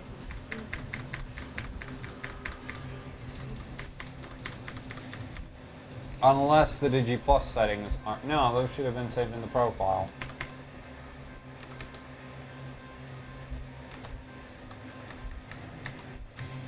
Where am I? Nope, that's all set up. So, more voltage, I guess. I really shouldn't be needing that, though.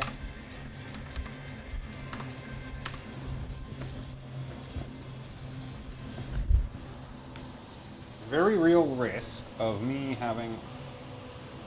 I mean, I was only running it at 1.95. It wasn't really that brutal. I mean, unless high LLC was going... Wait, no, it's on medium, isn't it? Well, unless the LLC decided that it really hates me.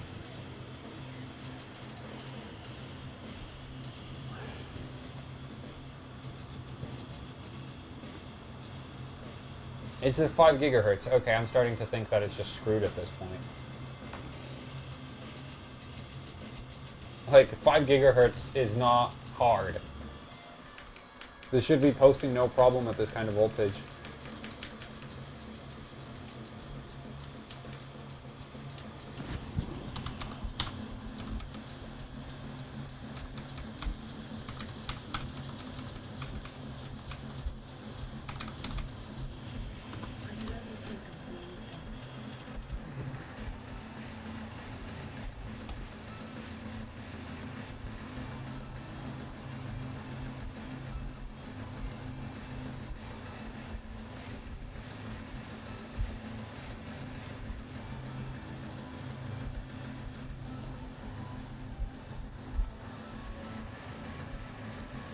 Ah. Wait. I just checked the chat. What about cards is screwed? What cards are screwed?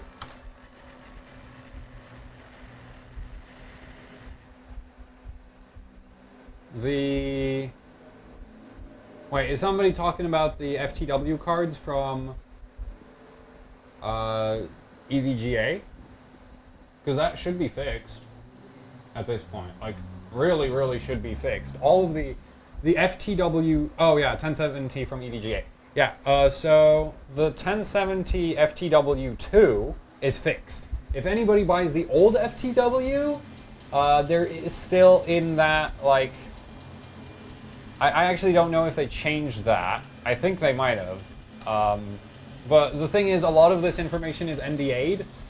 So I'm going to say buy FTW2, like the ICX2 version with the ICX cooler, and don't buy the old FTWs at all, pretty much, because that's pretty much what my information covers. Like, that's all I'm really allowed to say. I can't disclose what the actual cause of failure is or anything, so yeah. Though I can say that it wasn't EVGA's fault at all.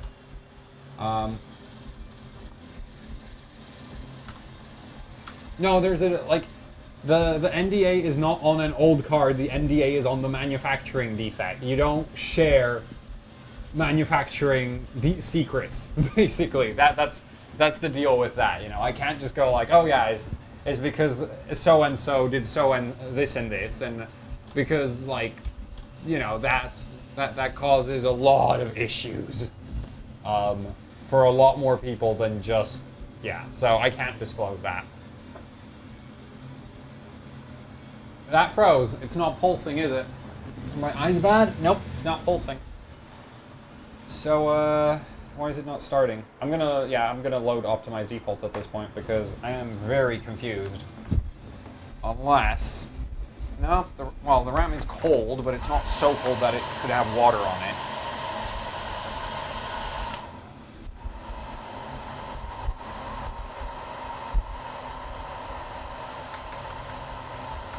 Can't get the damn thing posting. I mean, if this doesn't work right now, then I guess I could stream again tomorrow to, like, do a double build to make up for all the missed streams in the last 2 weeks. But the thing is, because if I, like, right now, a really good way to fix any issues you run into on LN2 is to take the system apart, let it dry out, run it the next day. It tends to fix it. Sometimes you need to let it sit for like 3 days to dry out or something, and then it starts working again, but yeah. CPU fan error, CPU over temperature error. Press 1, okay, it's not gonna let me boot. So I'm just gonna tell the sensors to ignore all of that dumb stuff, and hopefully it should let me boot. Idiotic pile of garbage. I'm letting it get really warm now, but the thing is, there's a good chance I might not continue from here because, well, it seems to have broken at this point. So I might have to pack up.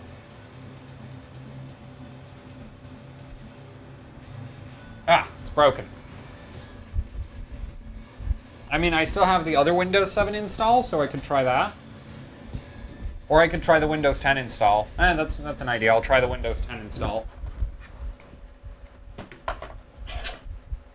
Maybe Windows 10's boot up procedure will sit better with the incredibly unstable system. It's too bad I didn't get to stretch the wings on the Fury X. It's really something I'm annoyed about. I mean, I don't like the Fury, like, Fury X cards are like a complicated issue for me. Because there's a lot of problems with the cards, but that doesn't change the fact I put a ton of time into them.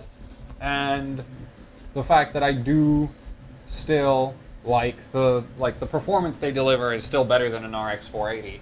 And really isn't bad for the prices you can get them now. Like, you can get Furies dirt cheap.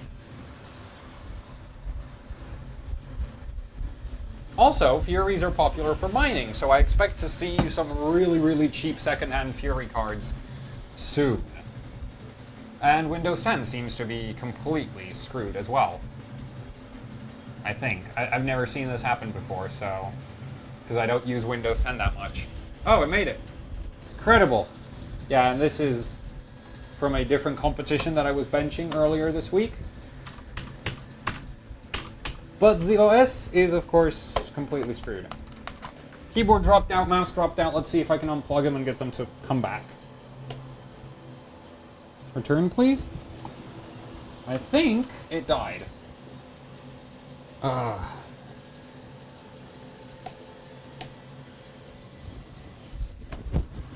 Yeah, that looks dead.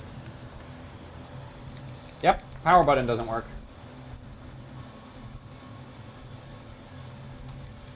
Yeah, I know the R480 is more popular for mining because it's more power efficient, but there are still some miners that mine on Fijis, which I don't get why, but hey, cheaper cards for me in 6 months or whenever the latest coin stops being profitable. So the funny thing is, WoW seems to be working great, so I'm starting to suspect that maybe there's something wrong with the discard changes and exit. Something wrong with maybe the, I don't know, chipset? That'd be weird. Motherboard dropping out. Okay, Windows 10 also doesn't work. I don't know. I don't really feel like tearing this down.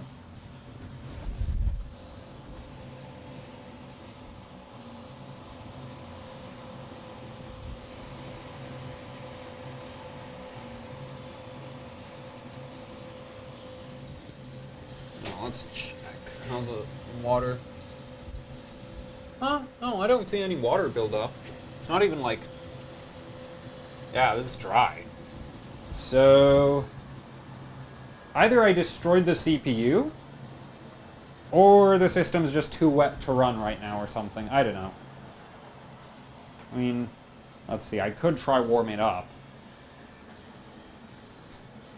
And see if it boots at a warmer temperature, but I don't think that'll change much. So, but I'll still try it, just in case.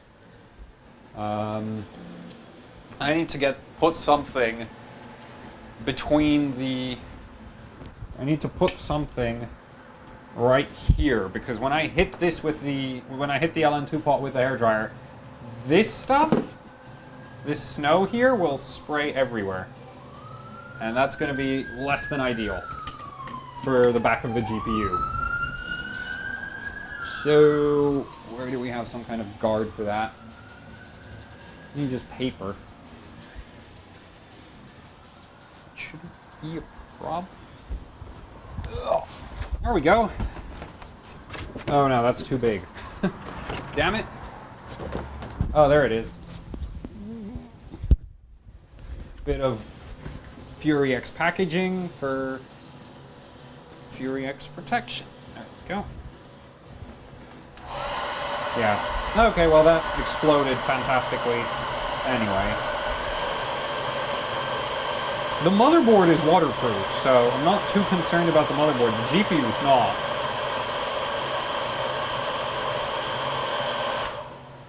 not. Okay, at this point I'm not fussed.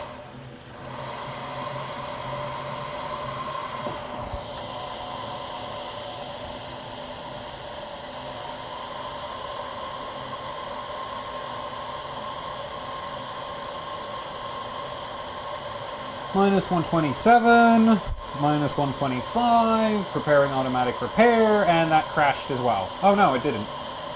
Incredible, Windows. You actually made it somewhere.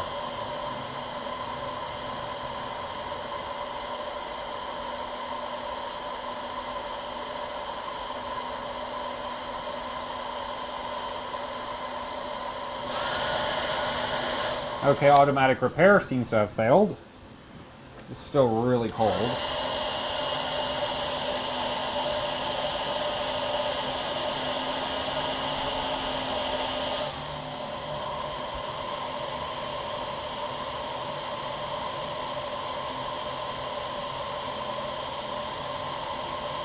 Now, FX CPUs really shouldn't have a problem with being too cold, but at this point I'm sort of out of ideas, so...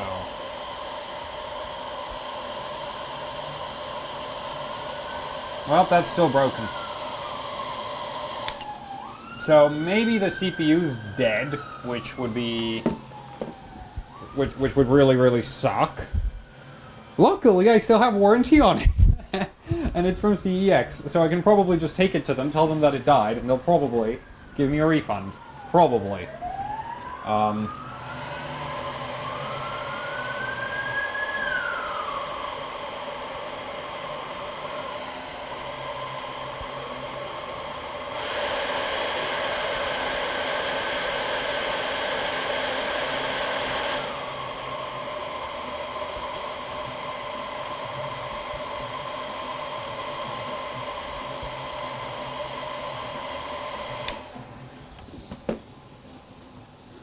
Or maybe just the OS installs are... Nah, the OS installs are probably good. I mean, there's no way two of them died. Like, one of them just sitting on the SSD, so...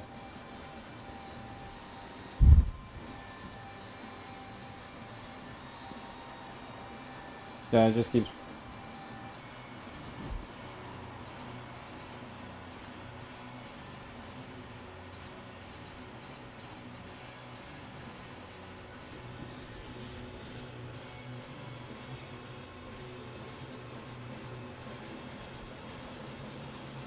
Oh my god, it's actually making progress. Incredible. How's the RAM doing? RAM's cold again. Might take over an hour. Oh, there we go. It either crashed or it repaired itself at this point. I think it crashed. Probably crashed. But we'll see. We shall see. Please don't give me a repair. Oh, great. Holy freaking crap. Seems to be working again. Maybe. And... Whoa! It's working! Why is it working? That's not how this is supposed to work. This is an AMD FX CPU. These things don't have a cold bug. What the hell? I'm gonna go and say that, yeah, I don't know. I have no idea how that works. That's new.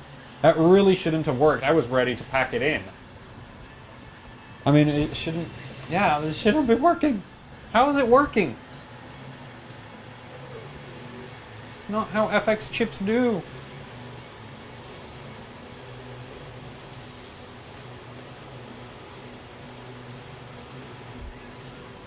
FX CPUs are supposed to be cold-proof. Okay, well, since it's working, let's see, what's the high score for Time Spy? Because this... Oh, I couldn't get GPU Pi running either. 6 gigahertz with 1135. Oh, I can take care of that. Trix Ultra.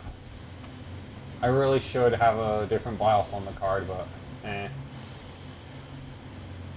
I'll do a quick run with the stupid high voltage BIOS. But first we'll see. Wait, what's the current settings? It's probably garbage, isn't it? It's going to be on safe defaults. Yeah, it's on safe defaults. It's garbage. Well, I still want to see if it'll run.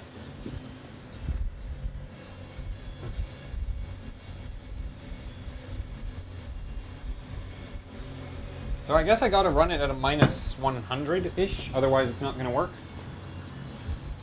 Which, I mean, I'm cool with that. It's still okay. I should be able to get like 5.6 gigahertz out of this chip at minus 100. 5.7 maybe? 5.8?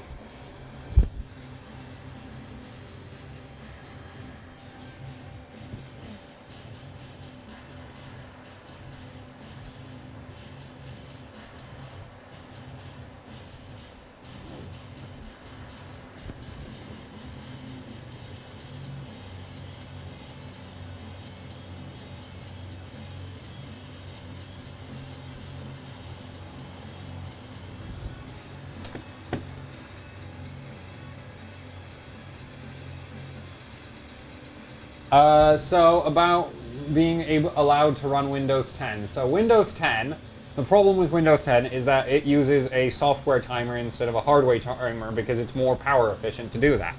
The problem is the software timer breaks if you tweak your FSB while in the operating system. Luckily, 3D Mark and a few other benchmarks have a way to check if the timer is broken, built into them. So 3D Mark, you're allowed to use Windows 10. I think GPU Pi is also allowed to be run on Windows 10. But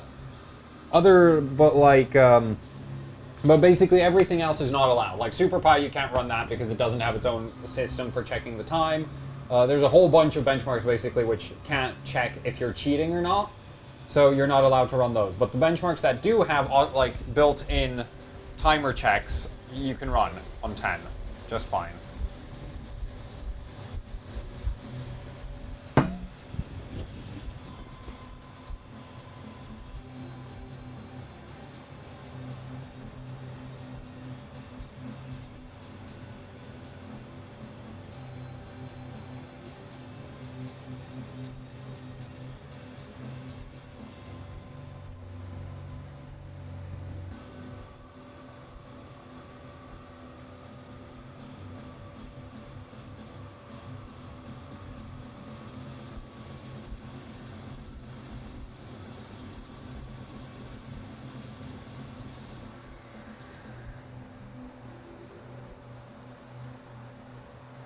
Oh, this benchmark is taking forever. Why is this so long? Like, I know why the different 3D marks have, like, different stages, because they have, like, like, one of them is always, like, really heavy memory workload, one of them is, like, super heavy tessellation or something. But, like, the first two stages of Time Spy, I swear, are longer than the first two stages of Fire Strike. Oh, man, this is slow. This is so slow. This is really, really, really, really slow. The physics benchmark part is. Because I've been, for the Gigabyte March Madness competition, I was benchmarking... like, one of the benchmarks is the physics stage of Time Spy on an i7-7700K. And God, this is slow compared to that.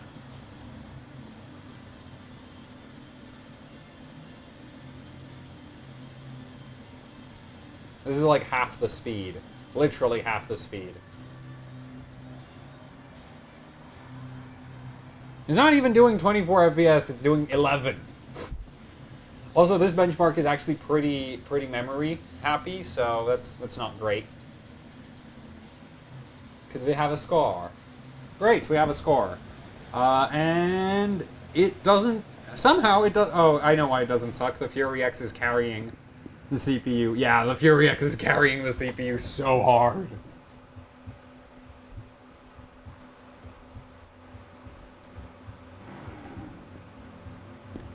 Yeah.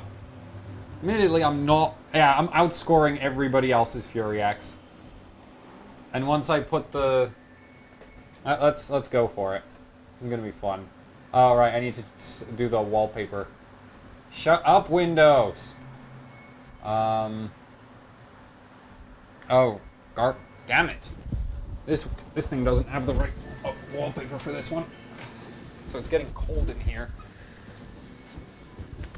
Ugh.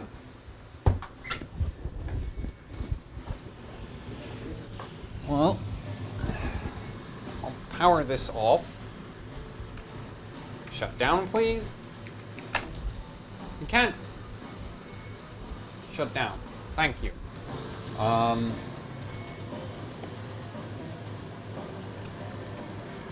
Let's download the official wallpaper, computer. No, you idiotic piece of garbage. There. Wallpaper I have.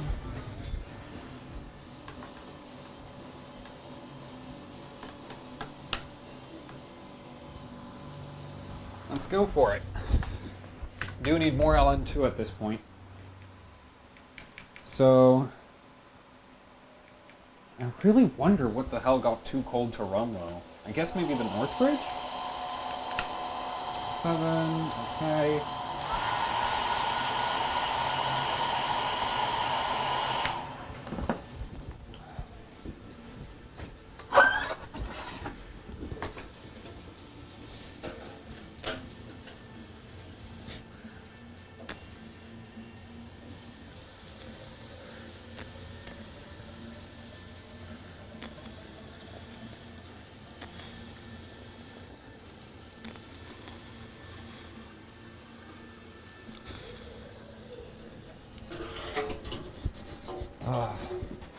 Luckily, thanks to the fact that I have 65 liters of LN2 storage available, my next delivery should be in a week or two, so I won't be without LN2 for too long.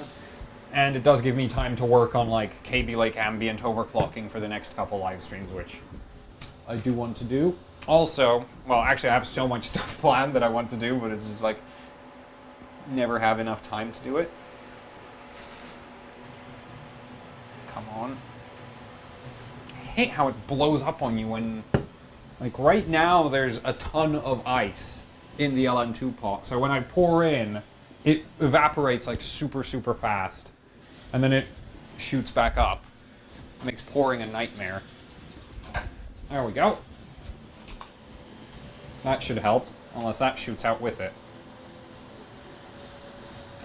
Yeah, that's not helping as much as I wanted. Back at minus 190. Actually, you know what? I should be able to pull it right back down to minus 170 again, so... Just warm everything up. Well, I have what... Remember from the explosion when I pointed the hairdryer straight down? With snow everywhere? Well, there's water droplets all over the motherboard. I am so glad I insulate the way I do. Wait, why am I pointing it there? Idiotic me.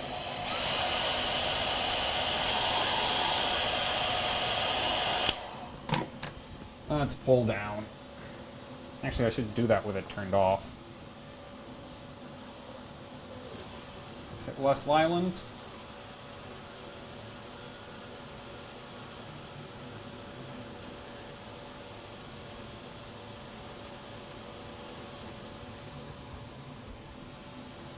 Minus 120. 133. 140, well, almost 140 at this point.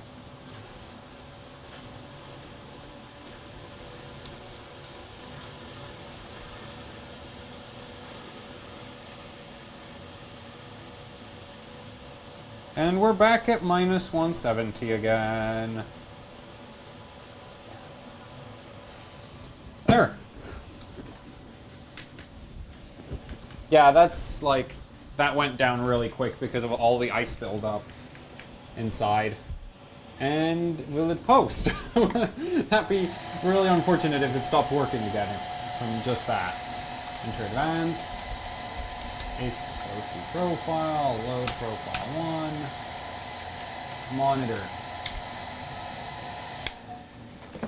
I really wish I had like a second person to take care of the system while I desperately try to work on the settings. There we go. Right. Disable, disable, disable, disable, disable. There. I can... Wait, I don't have Turbo V Core in Windows 10. Damn.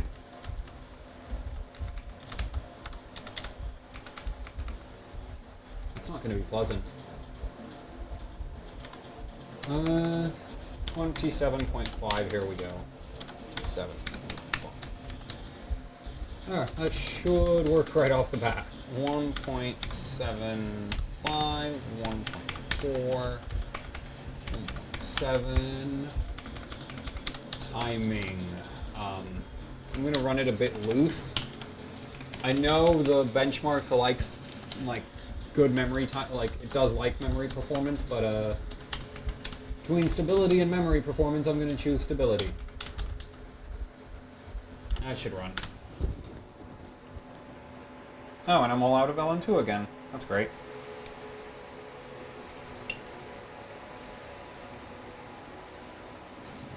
so that means I need to go fill up again, while this hopefully gets all the way into Windows.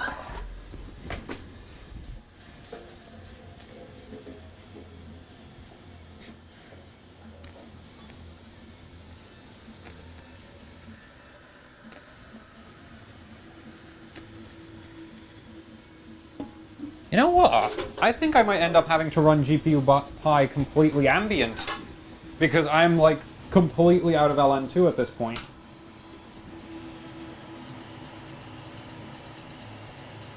Still, like, TimeSpy is the one benchmark where I have a good chance of just completely... Oh, right, I forgot to do the BIOS on the Fury X. Wait, this isn't maxed out yet. Okay. Nope. 1050. And this card... No, I actually fixed the voltage on this card. Yay! Good job, me. I managed to... This is the one Fury X where it's like, I'll fix the... Like, I did a volt mod on it, screwed it up, so the card was stuck at really high voltage all the time. It would, like... Well, the V-core was stuck at, like, 1.3 something. And that's less than ideal. So, yeah. Max that. Max this. So at this point, I don't have to actually lower the voltage for the card to run properly, because this is quieter than... This rad is quieter than all of that. And the LN2 boiling. No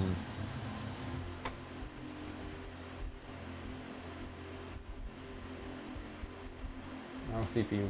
I just want to check that my CPU clocks are 5.5. Goody. Let's run.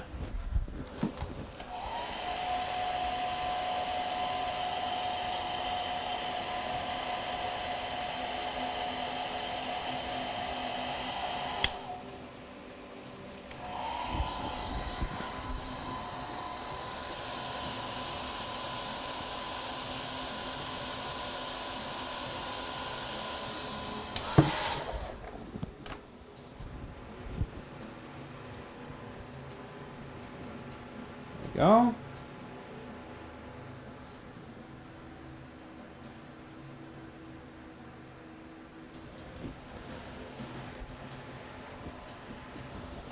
While we wait for that to finish, I'll actually take some questions.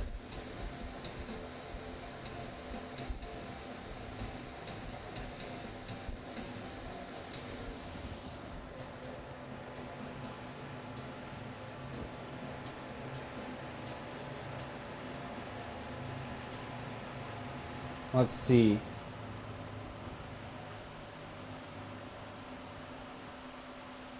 Wait. Does overclocking now have its own Twitch partition? I didn't know that.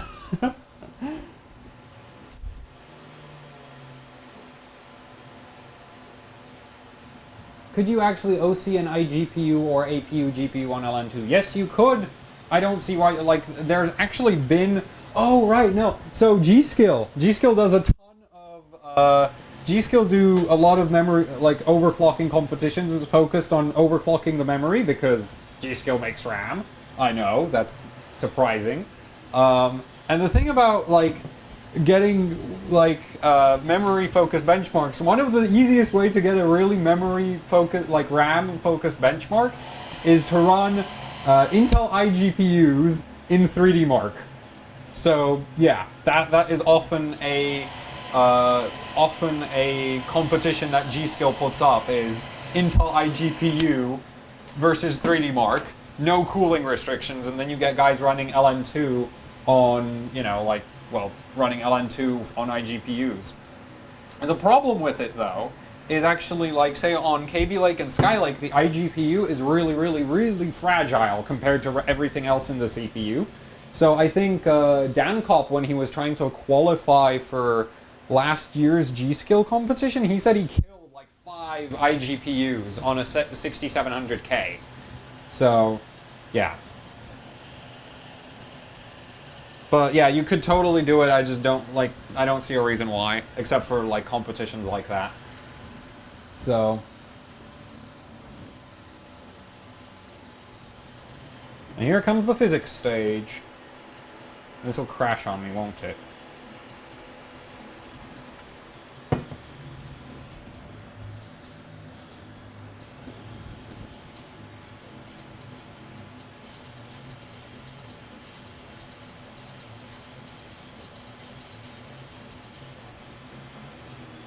This is really, really cold.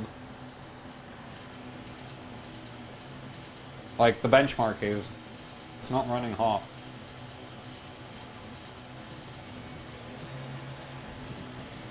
It's still really, really slow, I mean... But... hopefully now the score will be absolutely, like, through the roof. And if it is, then... I'll go and try even higher CPU clock. So... right now it's at 5.5, so I'll try 5.8. Bam! 5.345K. Where is the ranking? Oh, would you look at that? Holy shit! Oh my god!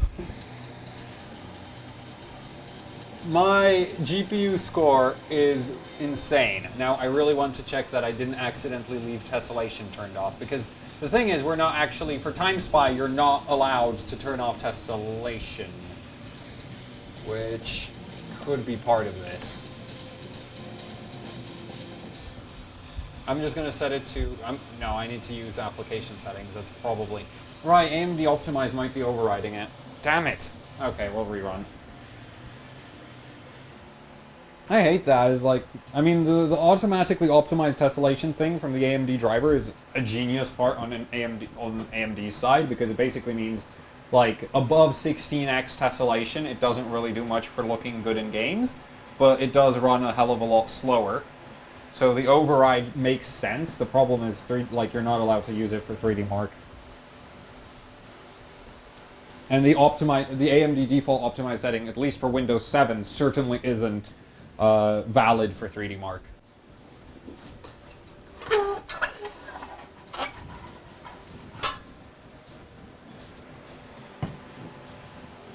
I really wish I had more LM2.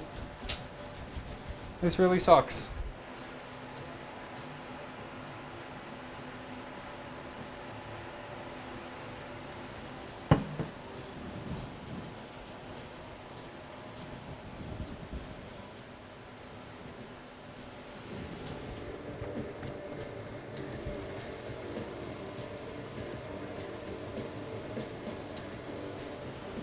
See, I've had AMD Optimized give me an error when I validated it at 3D Mark once.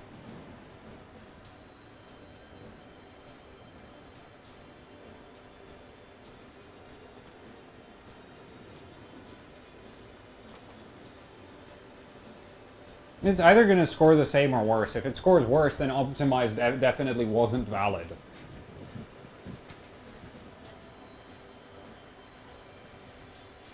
I don't know.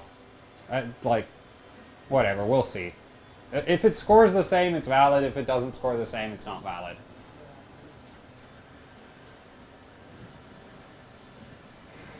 Damn it, how much LM2 is it chewing up? Well, not much.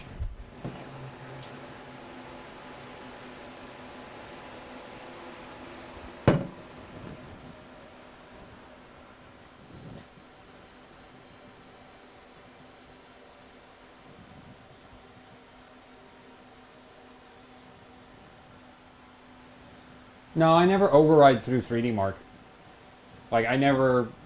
Unless I'm doing, like, thermal testing or something, I don't use AMD's custom stuff. I mean, 3D Mark's settings at all. So...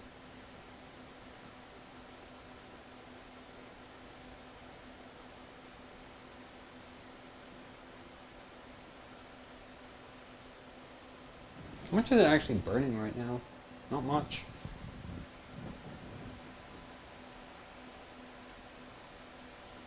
It's just a few extra minutes, guys. Don't lose your shit.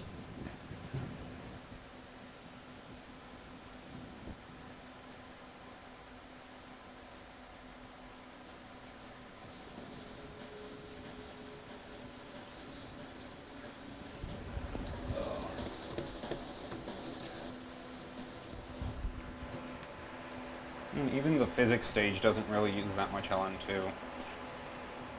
There, that's still pretty much full, so...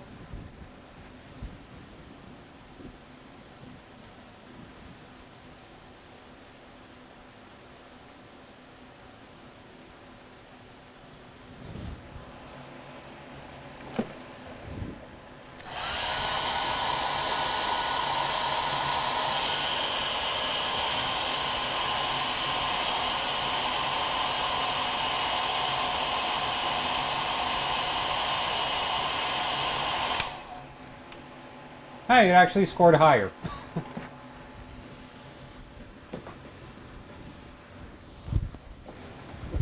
There, not even a waste of time. Picked up 10 points or something.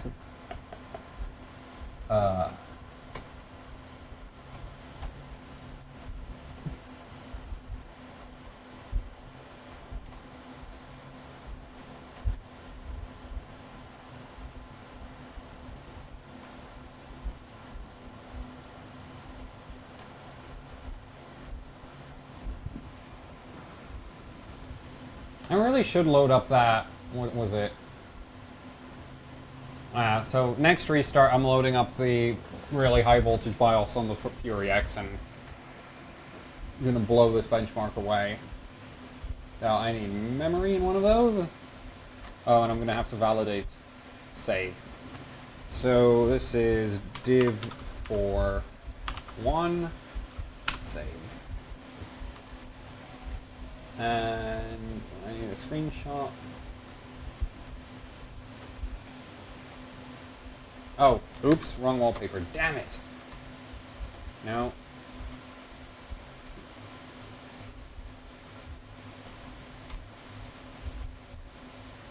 Must be. This has to be it. Let's see.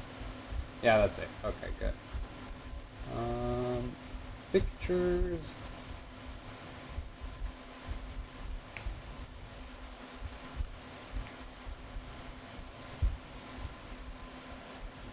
There we go.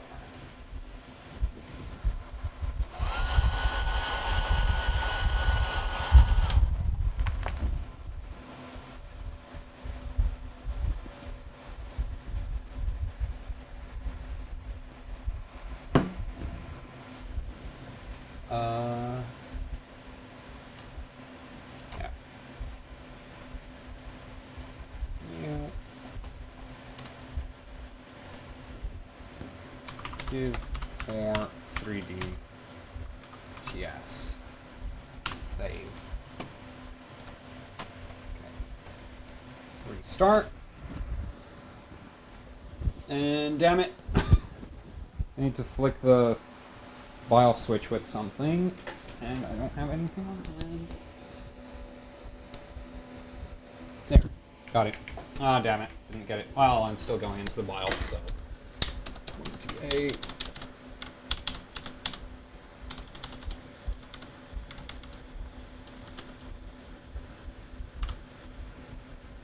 Yeah, that'll work. It should work. I need more LN2.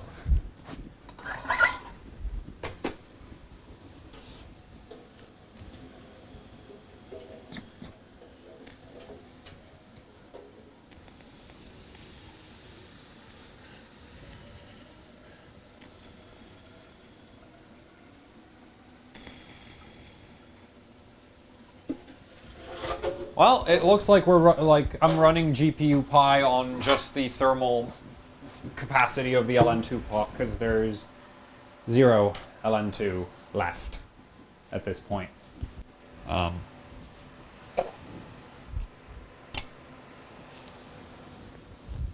So that's really not great.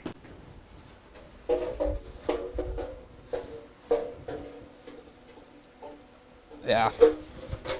There's still LN2 down there. It's just really hard to get at it at this point. So that's really not great. And it's at -4, 140. So let's pull it down again.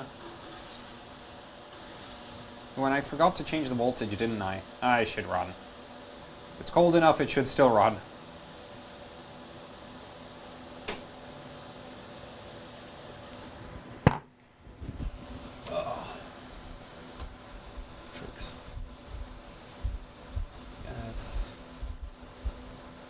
Oh, and we're on the... Are we on the stupid Buildzoid BIOS? 1.3, 1. Yeah, we are. So that means I need to drop that. Yeah, that'll work. 600. Bam! This is gonna...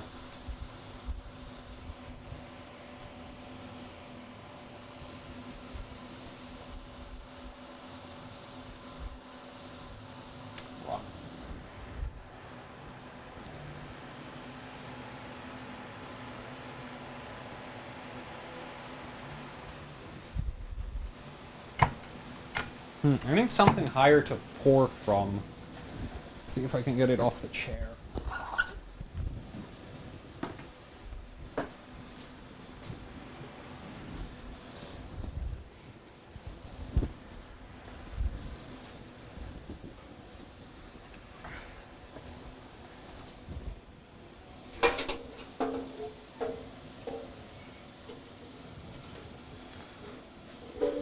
Oh, this is really less than ideal.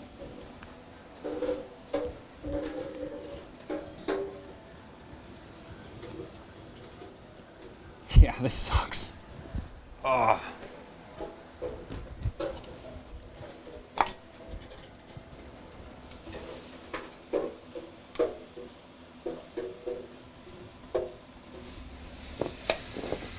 I hit it. Kinda.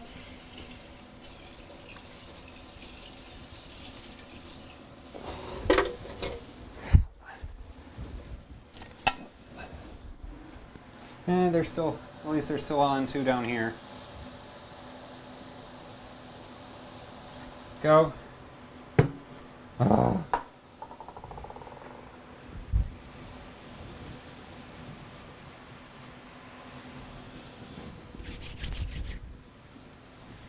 The memory doing? Oh, great.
Please don't crash.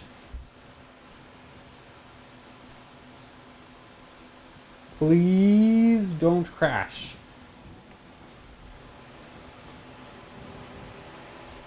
You can be as cinematic as you like. Don't crash. Do me that one favor.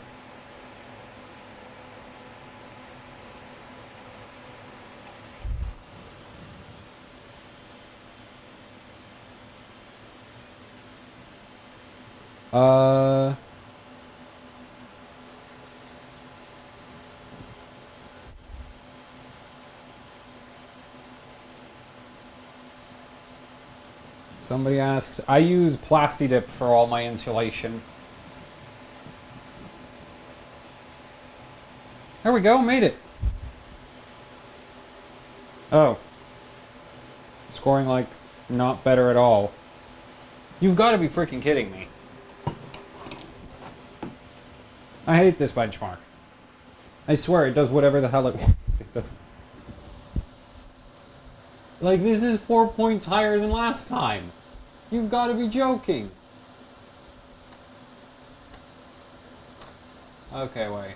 Oh no, I don't have HXD, do I? No, I don't. Okay, well, time to do GPU Pi. Because, like, I mean, I already have a good enough score for this one. And I'll still save this because it is 4 points higher, but I really doubt 4 points is going to make or break my victory. Like, going to make or break this for me, but still. Div 4.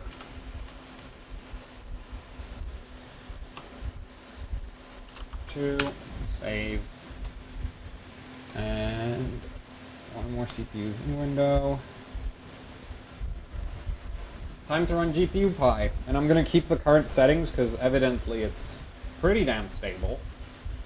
And it is relatively high clock, so it should score okay, but it is at, you know, relatively low voltage as well, so it should actually survive that long. Div 4.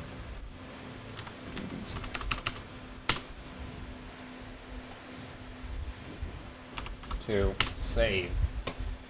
Done. And now we switch hard drives and run GPU Pi.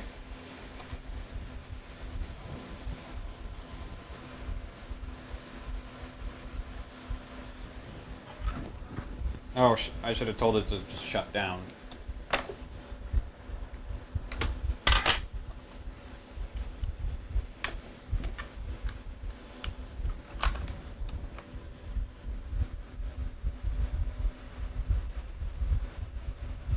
So I think what I'm gonna do is, instead of going like all in with the LN2 on the GPU Pi, what I'm gonna do is I'm gonna let it warm up and then like hover it at like minus 120 or something, instead of trying to all in at minus 170, because if I run out of LN2 before the benchmark finishes and it warms up to like minus 90, I'm screwed. If it just hovers at minus 120 or something the whole way through, then I'm fine.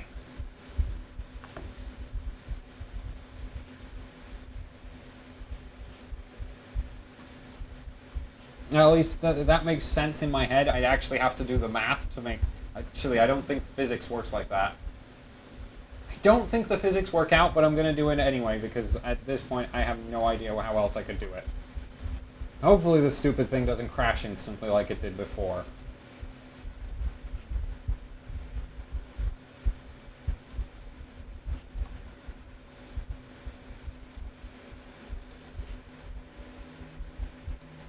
I'm starting to think it might just be GPU Pi that's the problem. Which...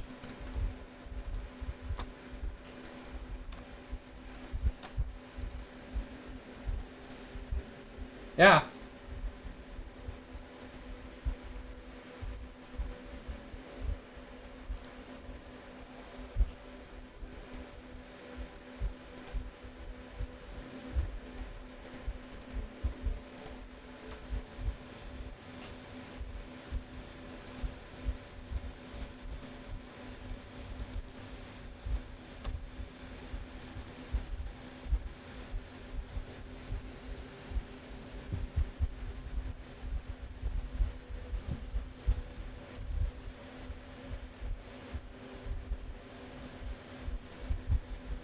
I'll be damned.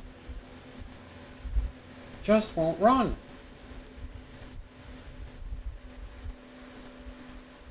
Yeah.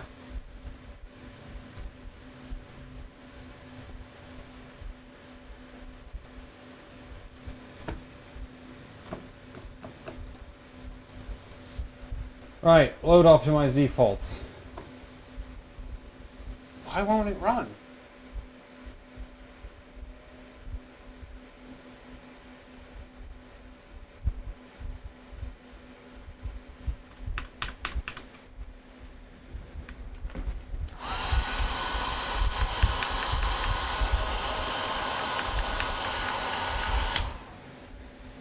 Won't even post now.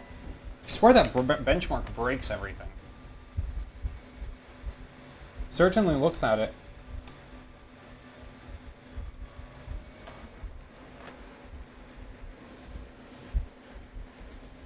Bad driver.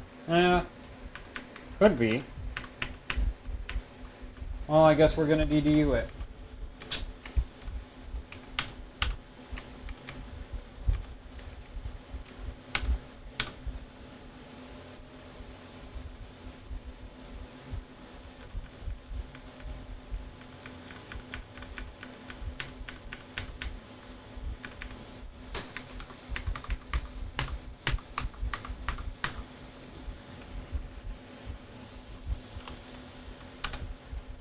Which means I need to go disable all of this garbage.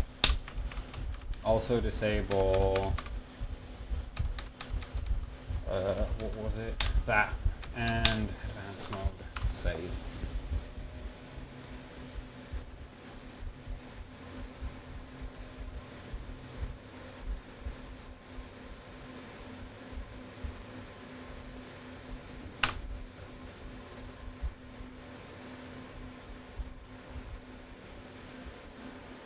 Oh, look, you remember this? I remember this. HWbot literally freaking breaks the bloody motherboard.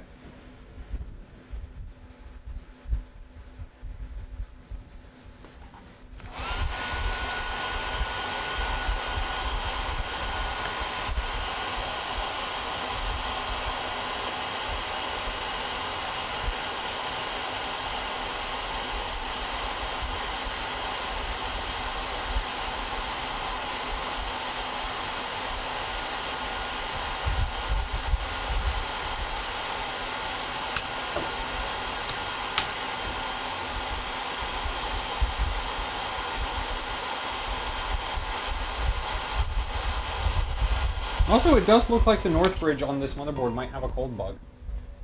Nope, that's actually not possible because that north bridge is scorching hot. So... bizarre motherboard. Gets too cold, stops working. The RAM, well, it could be the RAM, but...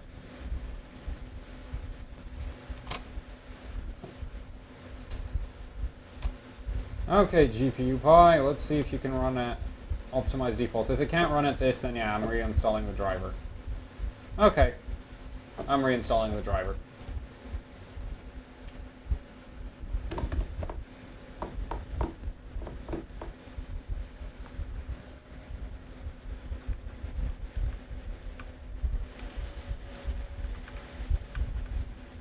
Wait, no, I don't want to go to BIOS. I want to go... yeah. Safe mode.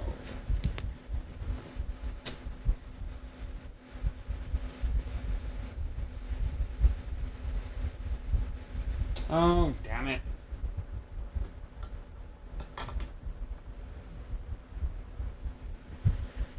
There we go. That's fixed again. Oh look, the mouse is not working, and now it's working again, so that's good. Let's see. I need DDU. They just crash. Are you freaking serious?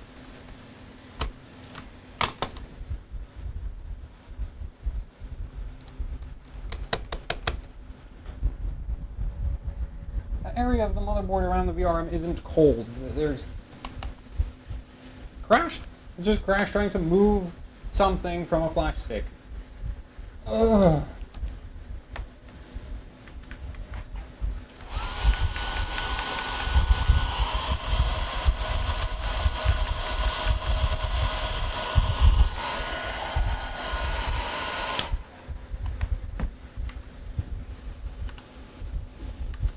I have no idea why it did that. Literally no idea. No, the SSD is all the way over here.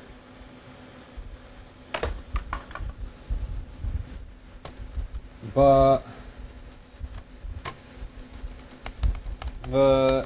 like, I don't get it.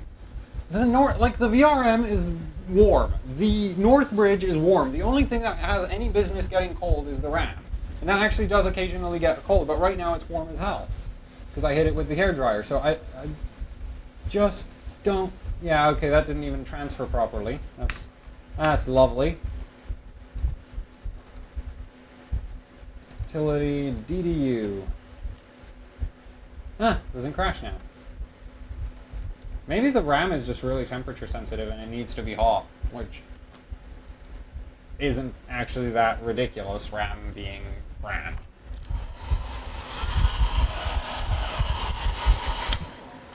What? There's NVIDIA drivers on this? That might be part of the issue.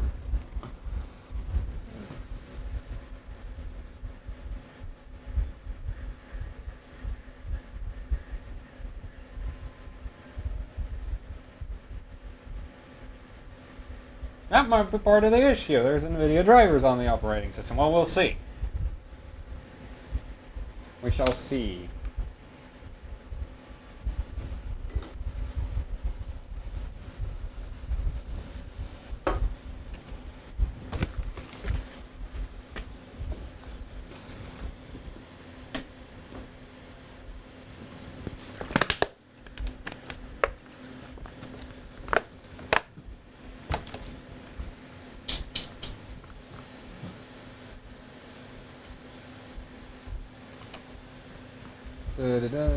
Okay, let's...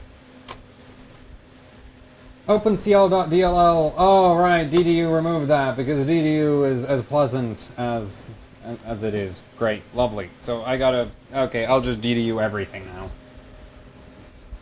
So now I'll go check if any of the other drivers are still there. If they're not, then good, then...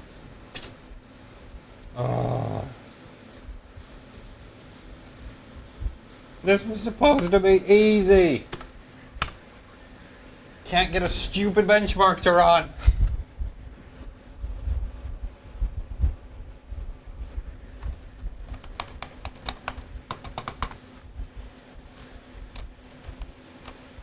Yeah, no video drivers breaking all my systems.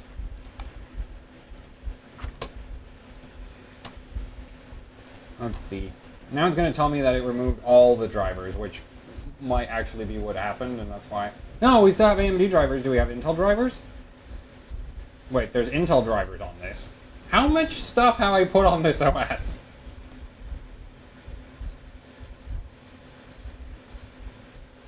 No.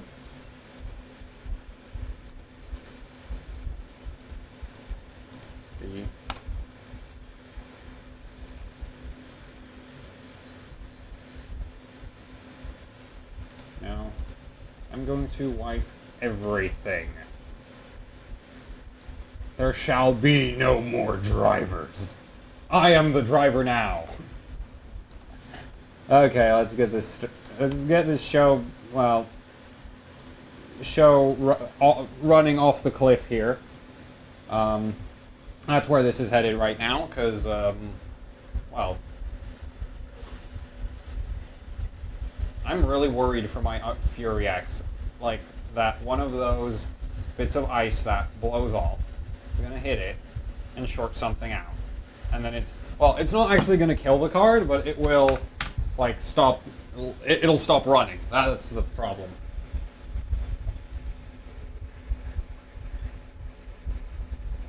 Oh, there we go. Now there's no drivers. It's good. Oh, crap. I should have switched the BIOS. But now we need to install drivers.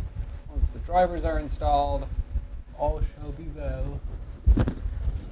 So the one thing I don't like about the nice casing that they put on the Fury X is it makes it really hard. Like the cooler they put on the Fury X, it makes it really hard to get to the BIOS switch. Which is just kind of obnoxious. And ideally... Okay, I'll actually give you a resolution that, you know, isn't incredibly cinematic. There we go. HD! So many pixels your eyes literally can't handle. Should still have all my, there we go. That's... It should do that on its own. I'm going to try get more LN2 out of the DWAR. And hopefully not freeze my foot off in the process or something. That would be unfortunate, wouldn't it? Now, where the hell did the... There it went.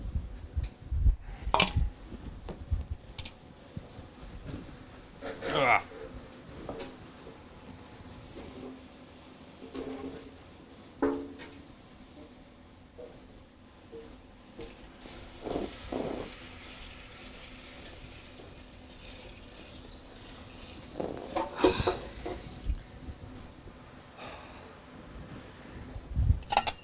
Yeah, this is gonna be, like, really not gonna work out.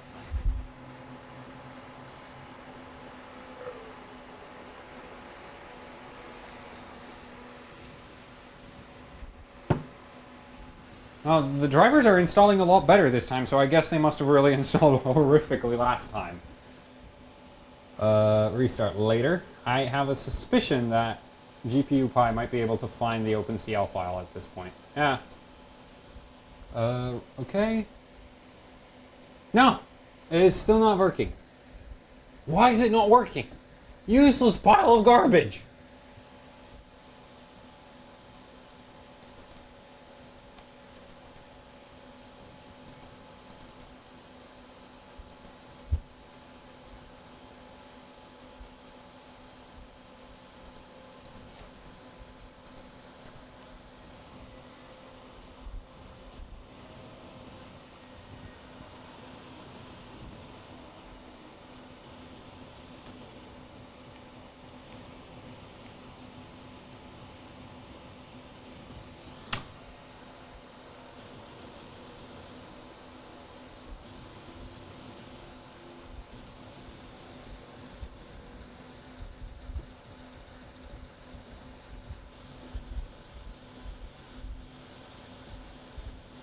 Oh, about, so I see people are on the chat talking about, like, how people kill Mobos with RX 480s. Usually what ends up happening is you don't burn the PCIe slot, you burn the 24-pin connector. Because PCIe slots can actually handle, like, if you have multiple RX 480s, they'll pull, like, say, 70, like, if you have multiple cards pulling 75 watts from the Mobo, if there's, like, 3 of them, that's 225 watts.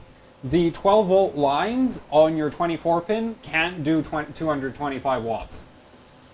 So if you like run a 3-way or a 4-way setup, there's a very good chance you're going to burn the 24-pin if you don't have a Mobo with an extra 12-volt connector for the PCIe slots. That's usually what breaks motherboards when running multi-GPU setups, and really the biggest risk with the RX 480s. Though actually, like a lot of the Asus RX 480, the Strix doesn't use the PCIe slot for vCore. The Sapphire Nitros don't use PCIe slot for vCore. There's a whole bunch of cards that don't use the PCIe slot, so those are all safe. And things like the GTR, like my GTR actually has a mod where the whole VRM is actually on the 8-pin, not on the PCIe slot, partially. It just crashed again. Just died. Like, seriously, it died, yep. Dead at desktop. Let's see, how cold is the RAM? Not really cold. What the hell?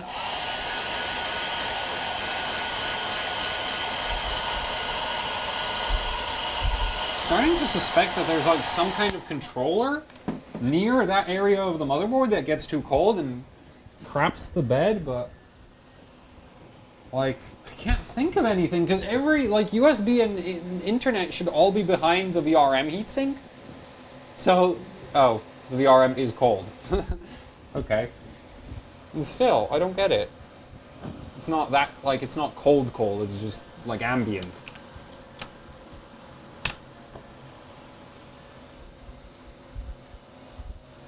What? No, the G1 Gaming from Gigabyte is supposed, like, what was it? That GPU is 180 amps for the core, not 180 watts. Really big difference. Now, you can actually shove 200, like, if you really push an RX 480, they'll eat well over 200 from the vCore. Amps, and that's a problem, which is why I don't really like the G1, but for daily gaming usage, it's fine. And actually, that VRM is really efficient. The main issue with it is the package. The actual packaging for the MOSFETs isn't rated for very high currents. The way they're connected isn't built for high current handling. See if I can get GPU Pi running. At this point, I think it's just not... Yeah, it's screwed. Screw the freaking benchmark. I just want to hit the system. Well, okay, so that leaves me with a lot of LN2. Well, not enough LN2 to do anything, and a system that really won't do the one benchmark I still need it to do. That sucks. Let's see. We've been live for 3 hours. I think this is a great place to end it. I'll obviously figure out how to get GPU Pi running in my own time and and get a submission in for that competition, but I can't put up with this any longer. I have no idea what to do with the LN2 though. Like, there's maybe 800 milliliters in this. There's a liter or two in the DWAR still, which I'm not gonna get out. What the hell do you do with 3 liters of LN2?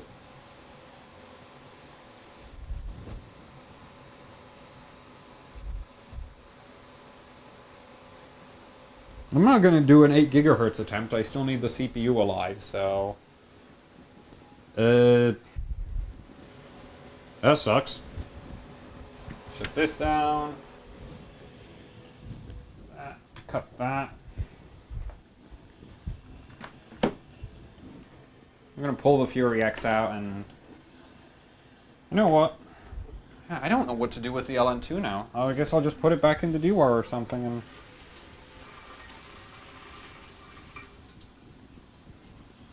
Really, what the hell do I do with 3 liters?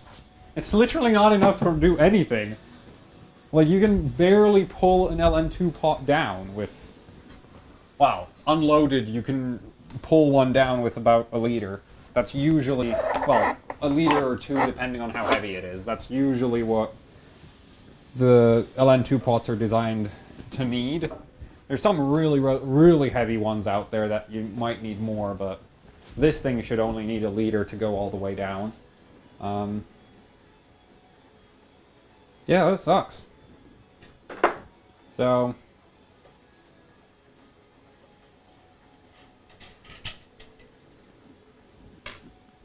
that for today.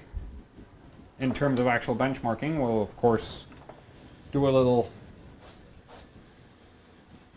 chat before I turn this completely off. There we go. The RAM. There we go. That's the memory stick with no heat spreader. Actually, I'll switch you to the camera at this point. There.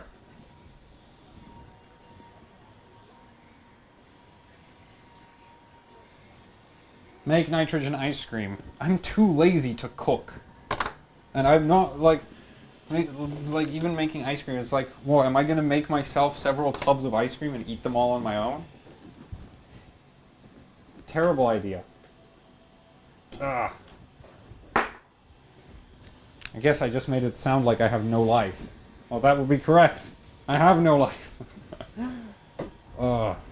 Anyway, let's get this pulled apart. I'm going to pull the Mobo, at least. Which, with the open bench table, kindly provided to me by the guys who worked on designing the damn thing.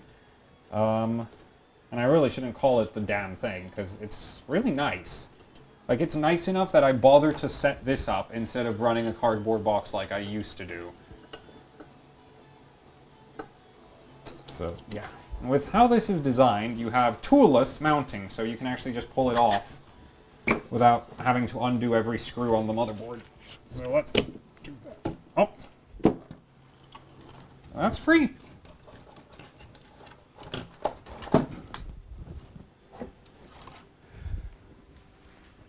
Ah, damn, that's cold. Touch the back plate. Yeah, actually, I'll show you this. That is the back of the Mobo. And I did just put my hand on that, so that's what the prints are from. But, yeah. Go put this in the kitchen so that it can drip into... Well, I can just drip somewhere that isn't my desk. Damn it, there's too much stuff in the...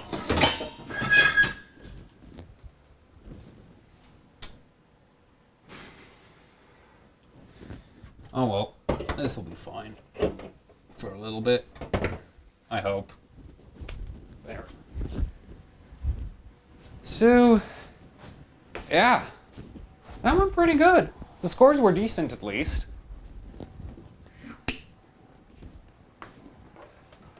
Oh. Get you down so the light's not glaring at you.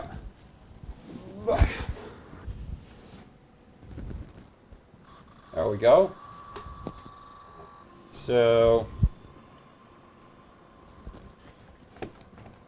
how's the Gigabyte OC challenge going? I'm getting obliterated because it's a RAM-focused competition and my RAM is shit. I mean, that's pretty much what I expected. But yeah, it's a case of I'm running memory that only does like 18, it does 3600 at 13, 18, 18. And everybody else, well, all the top guys are running RAM that does 4000, 12, 11, 11. So,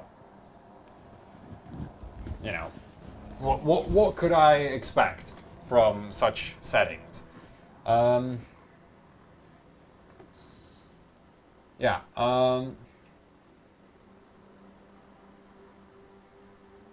How about the Samsung ICs I'm getting? So they're coming in, I hope they come in Monday. It looks like they should arrive right on Monday. And those, well, with those I'd actually be competitive, but I lost the first two stages. Like, first stage I'm number 14, and second stage I'm 12th. So I'd need to be like first. And I still wouldn't get a podium if, like, I'd need to get ridiculous, like, yeah, no, there's no way for me to get a podium because my first half of the competition is just so horrifically terrible. And then you also have to take into account that, like, I have 7 days to learn how to overclock B-die memory before that competition. Well, actually, it's even less now. Like 5 or 6 days to learn how to overclock B-die memory before the competition is over. And would people appreciate if I switched from this mic right here to this thing, which just has that stand? Because I do think the sound on this thing is a lot, like, it gives me the freedom to move, but the sound is admittedly kind of crap. So, yeah. How influential is RAM frequency for PC performance when it comes to real-world applications, such as encoding or gaming? Not that much. It really, like, it can help a little bit, but it's mostly marginal improvements in performance. I usually overclock my RAM because it's just a case of, it's not that hard to do it. But if you want to, like, the problem with RAM overclocking is it's really hard to stress test properly. Like, you need to stress test for a long time with memtest to guarantee stability, which, yeah, that's a pain. And there's a lot more, like, RAM overclocking is a lot more complicated than everything else, and the returns from it are relative, like, it's a couple percent in just about everything. There are some games that benefit a lot more from RAM overclocking, and also if you're aiming for really high FPS gaming, so we're talking like between 144 hertz and I think the highest refresh rate on a monitor right now is 240 hertz. So if you go for if you're aiming for 240 hertz, RAM can play a pretty important role because you hit a more heavy CPU bottleneck, and games tend to be pretty memory access heavy, so they do benefit. So like really high FPS benefits from more RAM clock. Like at 60 FPS, RAM doesn't really do much. At 180 FPS, RAM does more than at lower RAM, FPS. So yeah. So what about RAM frequency with Ryzen's weird core complex communication? Basically, the best way to think about what Ryzen is if you've ever overclocked a Phenom 2, you had the Northbridge multiplier, right? Well, you have the Northbridge. The Northbridge facilitates communication between the RAM and the CPU cores. And on Phenom 2s, overclocking the Northbridge would give you a huge amount of performance benefit. Like, you could literally sacrifice a 200 megahertz core clock for 200 megahertz Northbridge, and it would still actually score better, depending on what you were doing exactly. But I think it worked out for me No, it wasn't 200 for 200. It was like 200 for 400. So high Northbridge was more important than high core clock on Phenom 2. And Ryzen is to some extent similar, except you don't have to sacrifice core clock. What you do end up with a problem, though, is Ryzen doesn't have a separate multiplier for the Infinity Fabric, which connects the two core complexes and the memory. The Infinity Fabric is tied to 1/2 RAM clock. So if you want to speed up the North Ridge on Ryzen, you need to get really high RAM clock. And that's the only way to do it because it's tied to 1/2. So yeah, and that gives you a really big performance benefit. But yeah.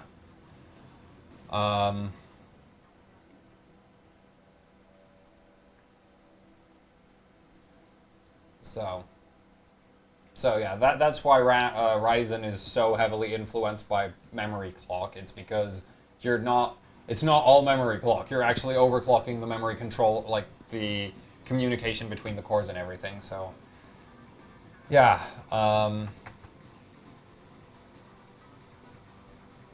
So that's that. What else is there? Any more questions, or I'll have to read through the chat?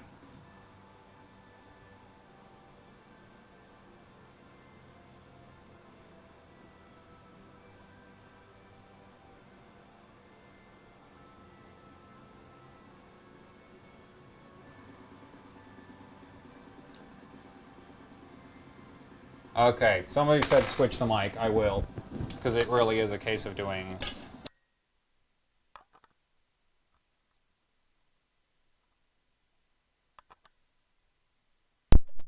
Ta-da! New mic. Bam! How you like me now?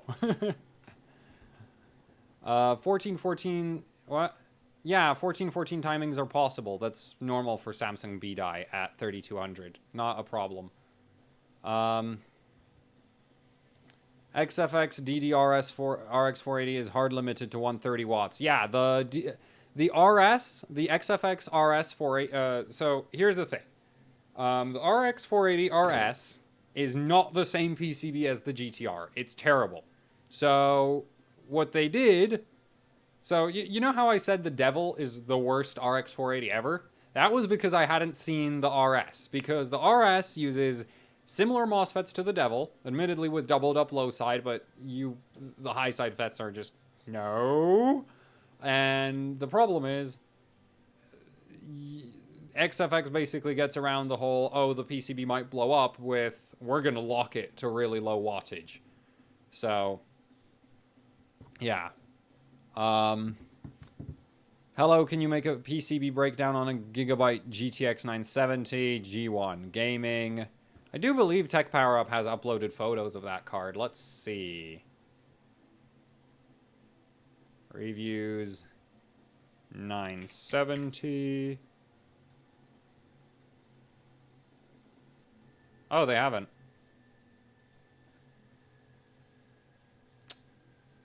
Okay, well, if I find a PCB photo, I could do it. But the thing is, I don't really like doing NVIDIA cards. Because I don't know how they overclock. I don't overclock NVIDIA cards much. Except for, like, the 500 series, which is most similar to AMD overclocking. DDR3 and DDR4. For DDR4, the current recommendation is 1.45 volts.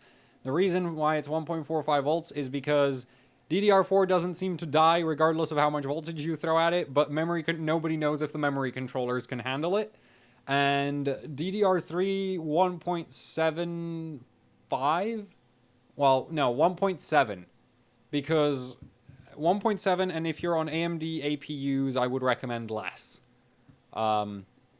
So, yeah, because the memory control... Like, the biggest problem with RAM voltage is that you're going to... Usually what you're going to kill is the memory controller, not the chip, not the memory sticks. The memory sticks might get really unstable at high voltage, but they don't really care. But they don't take permanent damage.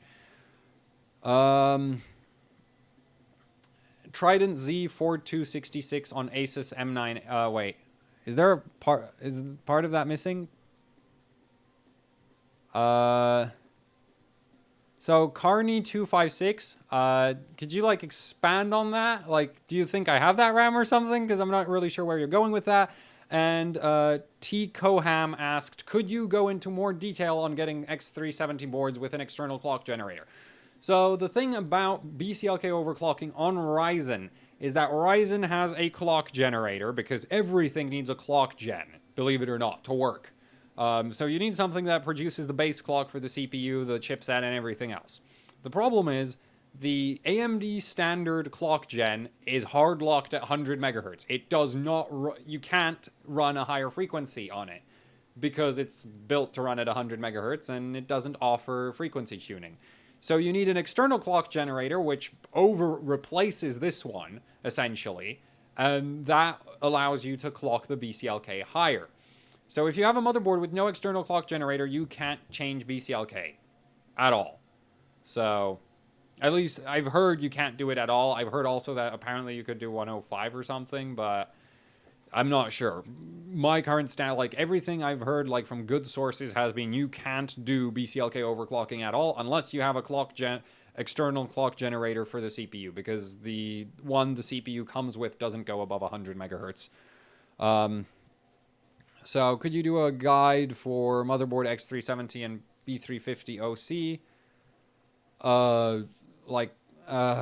I do want to do that. The problem is getting my hands on motherboard pictures and details. I've already done the Crosshair 6 Hero. I've done a PCB breakdown for that for Gamers Nexus. I hope to be getting the Gigabyte Gaming K7 sometime soon, which is the same VRM as the Gaming 5. So I'll be doing that board. Though I do remember seeing a list of all the different motherboard components somewhere. So maybe I'll do something with that. I'm not entirely sure right now, but I'd like to cover motherboards more than I do.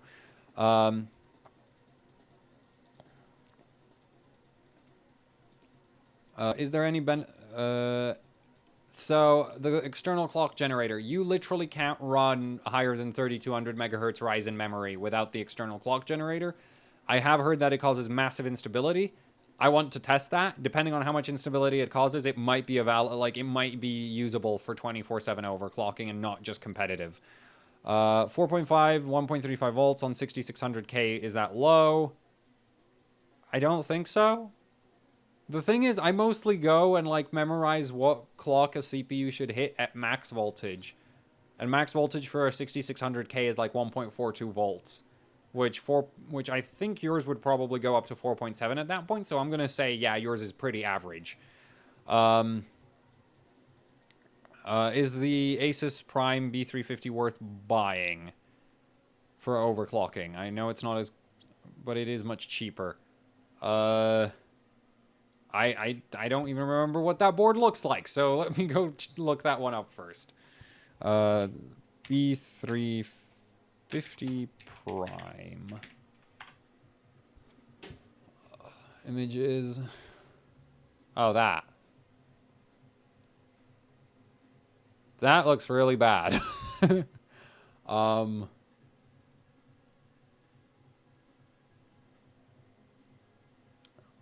That's what? That looks like it's a 4+2 or it has to be a 4+2. There's no way they'd give it a 3+2. That'd be dumb. Yeah.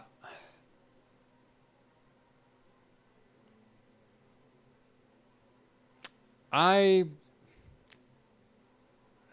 don't really have I don't have really solid data for Horizon, so I'm not gonna say. Yeah, no idea. Let's just go with that. 4.7 at 1.31. That's like slightly above average. Slightly, because usually you need 1.35 for 4.7. Would you also consider a Black Edition AHOC zombie shirt? Black Edition AHOC zombie shirt, like, do the current, the zombie GPU shirt and do that one in black and orange or, like, black and white or something. I guess I could do that. Dirt Rally stream when? People actually want to watch me play Dirt Rally? Speaking of games, I've recently gotten Doom thanks to a fan who basically went like, yo, Buildzoid, want a game? And I'm like, sure, I guess. Here's Doom.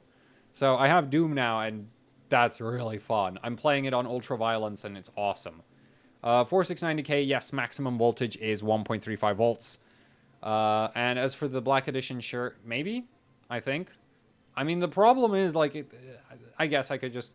I don't like having a ton of different shirt options available at the same time. Just, you know, causes issues. But, yeah, I could do one.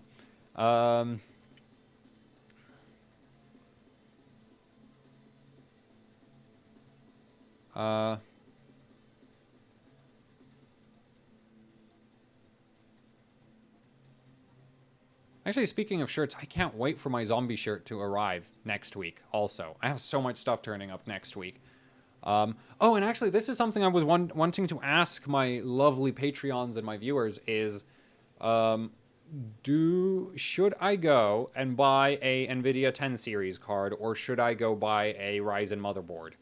Because what I'm seeing right now in terms of me being able to get motherboards is that I am, like, apparently it's really, really obvious that I don't like NVIDIA or something, and, due to that, every time I ask for basically, like, so far, we've gone several times, and I've asked, like, yo, I would like a 1060 to kill. Okay, I need to be able to keep it. I don't care if it's the 3 gig version. I don't care if it's the 6 gig version. Really, I don't care what 10 series card you send me as long as it's a 10 series card from TSMC.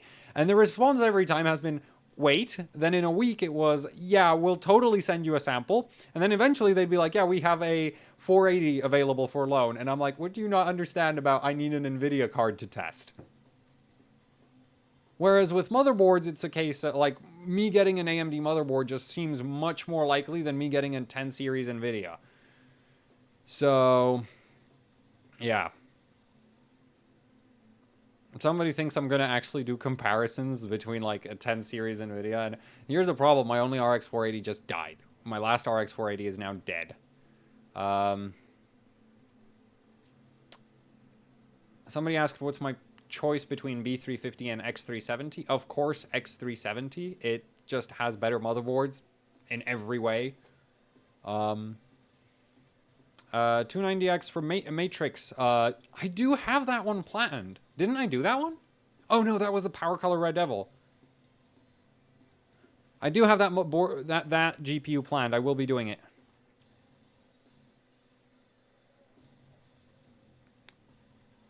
Race me in Dirt Rally. See, the thing about Dirt Rally is I'm really, really bad in the multiplayer races. So, but I'll happily share like leaderboards with you. So 5820K, 1.2 volts, 4.3 gigahertz. Yeah, that's perfectly fine as long as it's not going over 85 degrees. What are your favorite models on both? Oh, so the B350 X370 thing is favorite. Okay, so I like the Gigabyte Gaming K7 for X370. I think it offers, like, I know there's the crosshair, but it's not that I hate Asus or something. It's just I have too much Asus stuff, and honestly, I like the looks of the Gaming K7 better.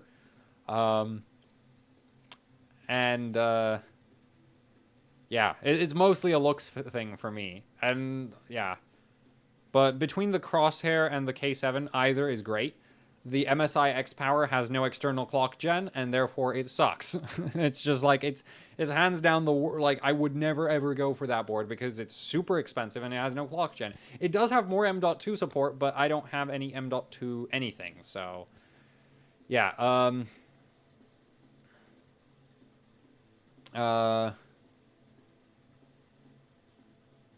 Send me your what? Whatever. I don't hate... Okay, somebody thinks No, I don't hate Asus. I actually really like Asus stuff. It's just I feel like I have too much Asus stuff.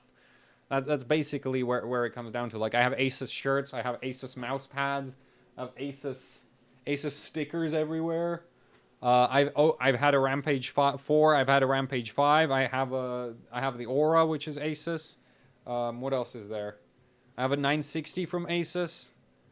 The 480 Strix was from Asus. It's just like, I feel like I have too much Asus stuff, so I want to cover some other brands as well.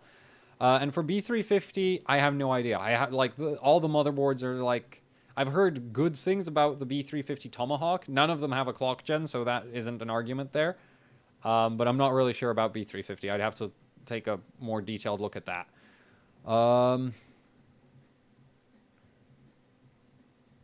What's your expectations for the RX 480? I mean 580 coming soon. Well, the RX 580 is, by everything I can see so far, going to be just another RX 480. Maybe with higher clocks and some tweaks. They might have fixed the memory controller. That's something like when they went from the R9 290 to the R9 390 and the R9 290X to the R9 390X, The biggest difference between those was they reworked the memory controller, because I remember the 290s and the 290Xs had a really hard time.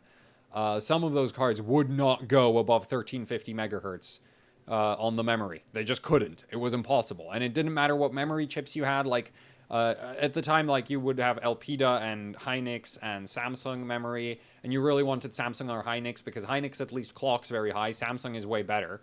And Elpida was just terrible in general. But the problem was, like, I had Elpida cards. All of my cards were Elpidas, and I had 2 cards that clocked well over 1500, and then I got 1 card with Elpida which didn't do over 1350, and that was just a memory controller thing. And then they did the 390s, and all of those come stock at 1.5 gigahertz memory. So I think the RX 480, they might tweak the memory controller, and they might bump up the core clock a bit, but other than that, I don't think it's going to be a huge difference for on the 580. Any glaring issues with the Tai Chi? No. Yeah, there's nothing. I don't see anything horrifically wrong with the Tai Chi. It's just I don't really have a lot of experience with ASRock. Will you lose? What else is there? When are we going to see overclocking Intel Optane memory? I haven't been paying attention to that stuff. I doubt you can overclock it. Is the V-Core 1.6 for Phenom 2?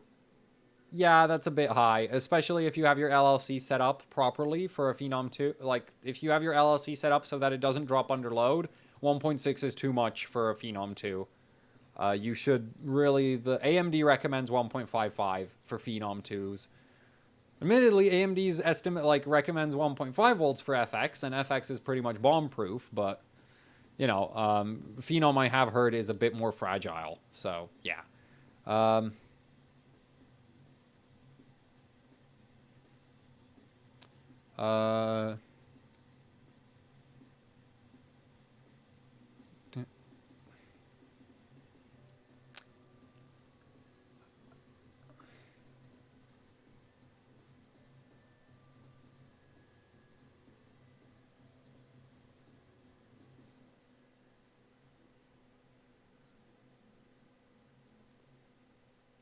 No, ASRock is not owned by Asus.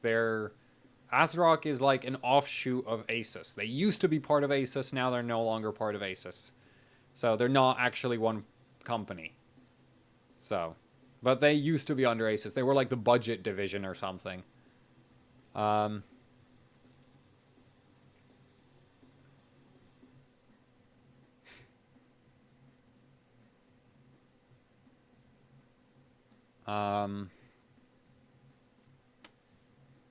Yeah, I'm still wondering what that question about the 4266 G-Skill RAM was.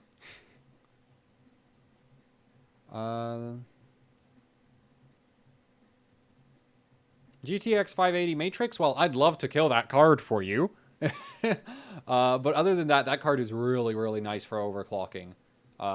Like, really nice. That thing has, I think that has Asus's 16-phase VRM, so doubled it up 8-phase, and it's absolute beast of a PCB. So, yeah. Is the Gigabyte X99 Sock Force for €130 too expensive? No. The Sock Force is one of the best X99 motherboards out there. You just have to get lucky.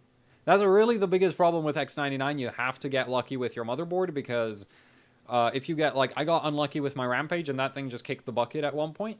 And also I've heard of cases where people got lucky with a Rampage and it never had any memory issues or anything. And then I've heard of Rampages where they didn't kick the bucket, but they sucked at, like they were a pain to work with. Because it's like, oh, let's boot these memory settings. One time it posts and you have all 4 memory channels. Next time you post and you have 1 memory channel. Then you post again and, oh, it doesn't it has 4 again. Then you restart again and it has no memory channels. It doesn't post at all. It's like, X99 is like, that's the main reason why I don't like X99 is just it drops RAM all the time. I got lucky I think I got lucky with my X-Power because my X-Power doesn't really have any of those issues. So,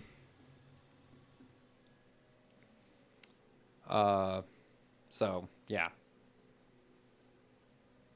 Is 3600 1434 1.5 a good Ryzen RAM OC? Yeah, that's really nice.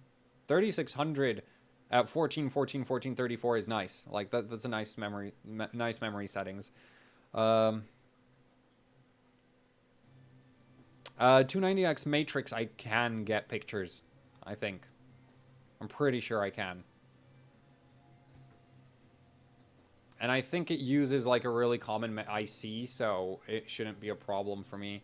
Like, actually, speaking of Asus GPUs, I'm pretty much sorted because I have stuff that is under NDA. But yeah, it's like Asus GPUs are not a problem for me any longer. In terms of getting information on the PCBs. So, yeah. Opinions on rumored Ryzen refresh. I haven't seen any rumors about a refresh Ryzen. I have heard about X399, which looks awesome. 16-core Ryzen is just like the best thing ever for a consumer platform. HBM. Yeah, HBM. I keep forgetting to do that. Oh yeah, so I will be getting some sick RAM. I did mention that earlier in the stream as well as later in the stream, and now I'll mention it again. So, I will actually drop a link to what it is. That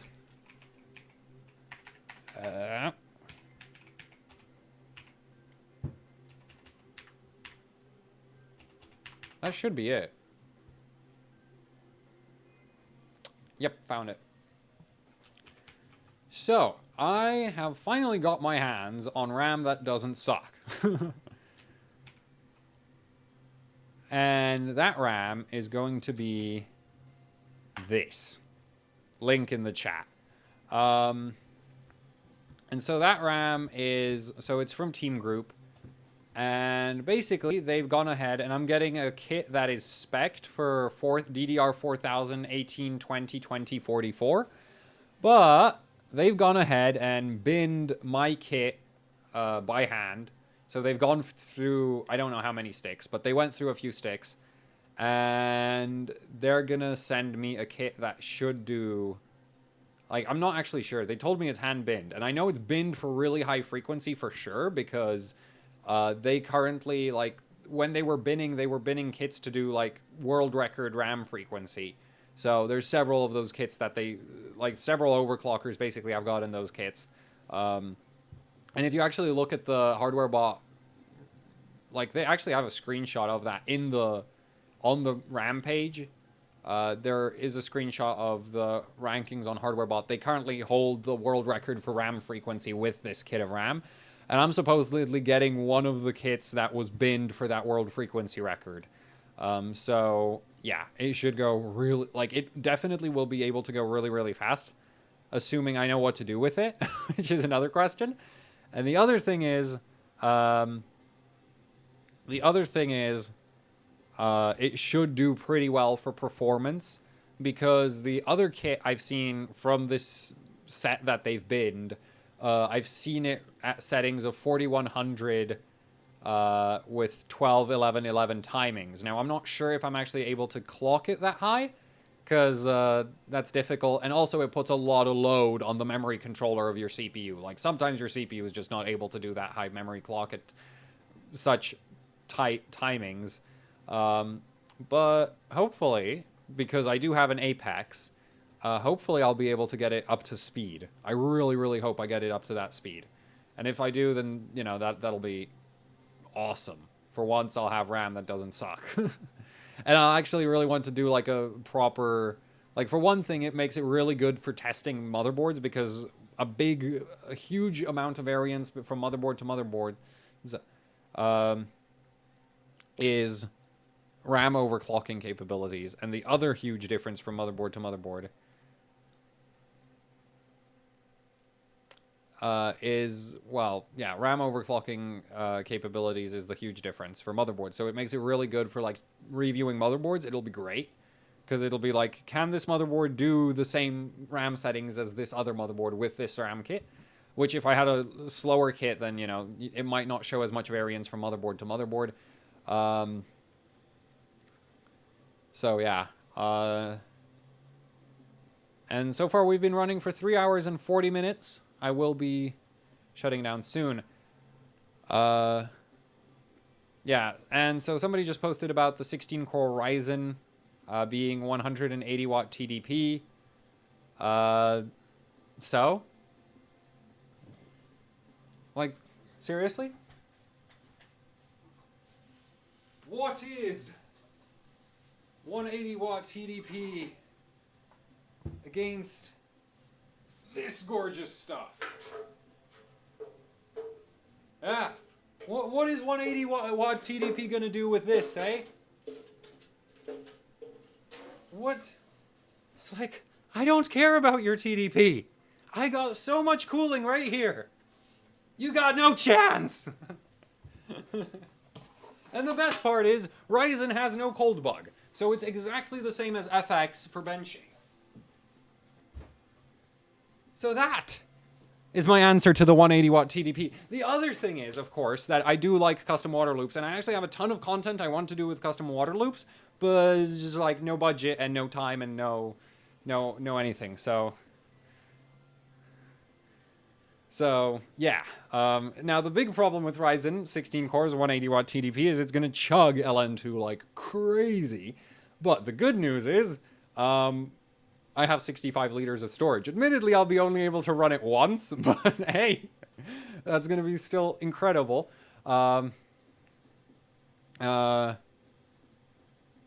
Actually, speaking of 500 watt CPU, the 5960X on LN2 is known for pulling about 600 watts on average in Cinebench.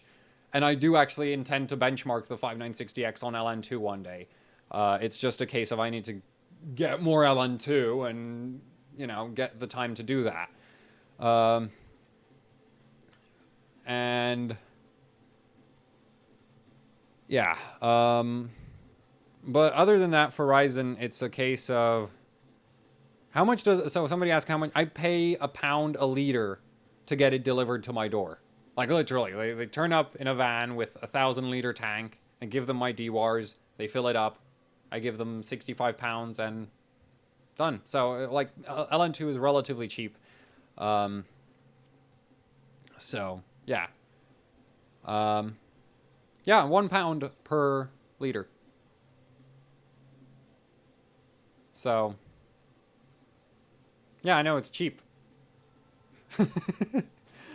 Like, seriously, do you think I would be pouring, like, really messing around with, well, you know. LN2 is cheap. Liquid helium, on the other hand, is, like, orders of magnitude more expensive per liter. So, do the LN2 suppliers know what I'm using it for? Yeah, they know exactly what I'm using it for. I mean, like, they wouldn't really sell you LN2 unless you told them what you're doing with it, really. I don't think. I'm pretty sure they asked what I was doing with it before they agreed to deliver to me.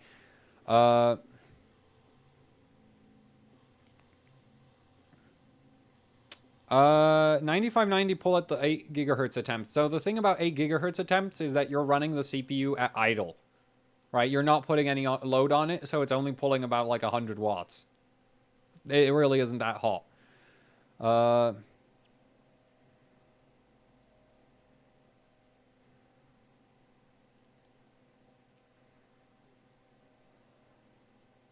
Is dry ice useful? I've used dry ice to freeze RAM. That's how I got my Hynix MFR kit to go 3.3 gigahertz, 3.2 gigahertz DDR3 with dry ice. And if you're just starting out, dry ice is really, really great because, well, yeah. Unlike LN2, you can store dry ice in a polystyrene box. That's the biggest problem with LN2 is LN2 needs the DWARs, and the DWARs cost... How much did I pay? I think one of them was 150 quid and the other one was 250 euro. And they're both second hand. And I got really, really lucky with the cheaper one. The 35 liter, I got super lucky with the price on that one because there was a, like that one's brand new and the place that was selling it was closing down, which is why I got such a great price for it. So, yeah, but dry ice is great if you're starting out because you don't need a DWAR to store it. And, you know, it's solid. It doesn't, like, it does have the issue of, like, say, if you wanted to dry ice Ryzen, it's not going to work very well because Ryzen has, the memory controller on Ryzen absolutely hates temperatures between I think it was like minus 20 and no, it's like between 0 and minus 130 degrees centigrade. Ryzen will not clock RAM at all. It'll be terrible. Regardless of what you use on the motherboard, what motherboard you have, what RAM you put in, the memory controller absolutely hates that temperature range for some reason. So, yeah. ASIC quality can be determined. ASIC quality isn't determined by software. ASIC quality, the thing that GPU-Z reports, is GPU-Z reads a register on the GPU which is set during manufacturing. So when they manufacture the GPU, they do a leakage test, and then they store that in a register on the GPU, and GPU-Z goes and reads that and tells you what your ASIC is. That's how that works. Would Team Group be better than G-Skill? I have no idea. I have heard some weird things about B-Die and stuff, but I'm not going to say that G-Skill is outright worse than Team at making RAM. It's probably going to be mostly luck of the draw if you're trying to get a really, really, like, a kit that clocks like the one I'm supposed to be getting or something. So, yeah. So I'm not going to say that G-Skill is better or worse at that because I honestly don't know. Yeah. What? No. Somebody asked if you had to pass a benchmark at 8 gigahertz. Running Windows at idle is technically a benchmark. If, you know, you're not, if you're benchmarking how much you can, how much you can stare at the desktop.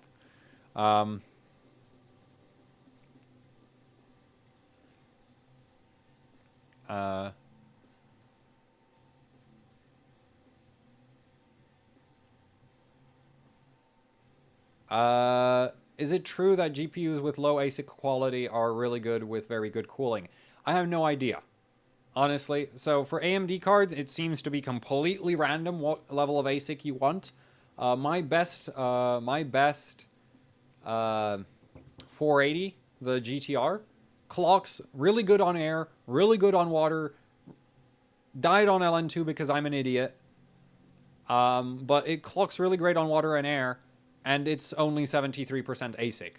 The RX 480 Strix I had, which was 86% ASIC, didn't overclock at all. Like, it just didn't overclock. It pulled a ton of power, clocked horrifically. So for 480s, I'm going to say your general... And my reference card, which is also dead, that one died also in an LN2 related accident. I really should stop putting RX 480s on LN2, but I just can't stop myself. But yeah, that one was, I think, 71% or 69. No, my Fury is 69. That one, I think, was a 71% card. That clock's worse than the GTR, but still way better than the Asus. So, I have no idea. It seems to be completely random with AMD. On NVIDIA, I have heard that you want, like, the middle ground. Like, you don't want super high ASIC or super low ASIC, but I'm, like, I don't do NVIDIA testing much, so... no idea. Have you tried out the G3258 yet? I haven't put it on LN2. I have tested it. It does like 4.7 at 1.35 volts or 1.35? Yeah, it does like 4.7 at 1.35 or 1.4. It is delidded now. And I delidded it with a box cutter because, you know, was like, I'm bored. I need to do something. And I should be really buy a delid tool. I will for the 7700K. I'm not delidding that with a box cutter. That's a great way to kill the chip, but yeah.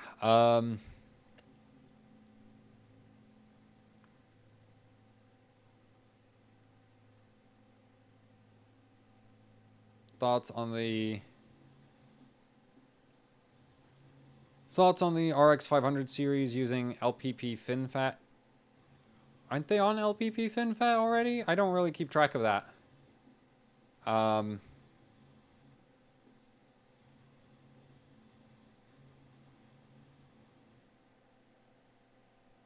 So, yeah. What do you think I can get? 4790Ks on average should be hitting like 4.6 to 4.7 gigahertz.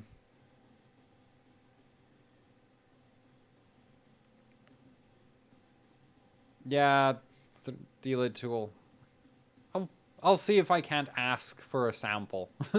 That might actually work. Might. Probably won't. I'm planning to get the Der Bauer tool, just because I know Der Bauer and, yeah. Well, these, I don't know why, they just happen randomly and end up being symmetrical. It's freaking annoying. And this one hurts like hell today.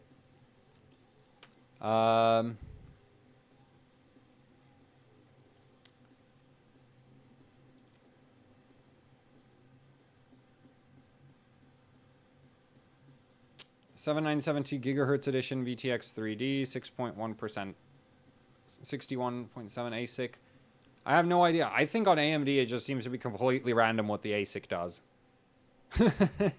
Der Bauer gonna give me a discount. I doubt that. Though I should ask about that. What are you expecting Vega to do in overclocking? I have no idea. I have honestly no idea what to expect from Vega. I'm hoping it'll just be like an RX 480 but bigger. Because that would mean it will probably hit like 1600 to 1700 on LN2. But it would be really... Yeah, but it would be really nice if it could clock higher. And I really hope they can get it to clock higher, otherwise the performance is just going to be like... Because if you think about it, right, if you take two RX 480s and test them in a benchmark that scales perfectly with Crossfire, then that's 4,600 something stream processors, which is actually more than what we're rumored to get on Vega. So unless Vega can clock significant... So Vega is rumored to be 4096. So yeah, it's like dual RX 480 performance. Like I think they might need to clock it higher to beat dual RX 480 performance, which I don't know. Depends on how much stuff they did on the card. So HD 7970 PCIe 1.1. Are you running that 1.1x16 or is it 1.1x1 or 1.1x4 or something like that? Because I think down to like X8 2.0, you're fine. You're not going to bottleneck that much, which would be like 1.1x16.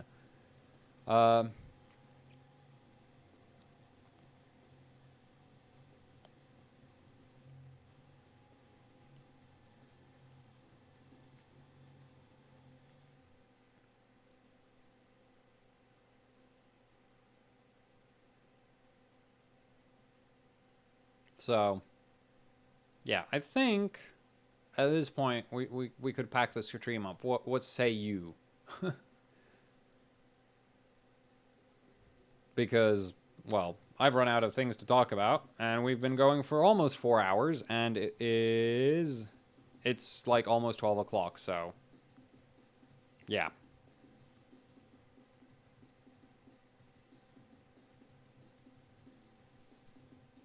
We'll pack it up here. Thank you for watching. Like, share.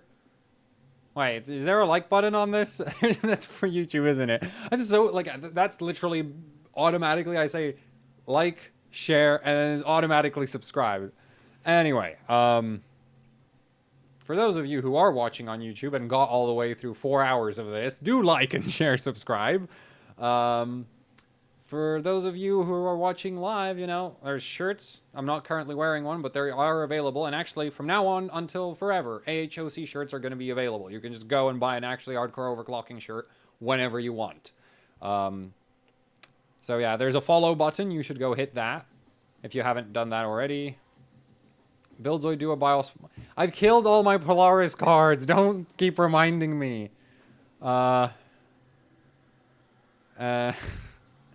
I'm gonna ban the guys telling people to unsub. It's mean. And yeah, I mean, I have a Patreon if you would like to support AHOC that way, or you can donate to the AHOC PayPal as well. Thank you for... Well, I'm not wearing a shirt from, like, one of the AHOC shirts. I'm wearing just some random shirt I have.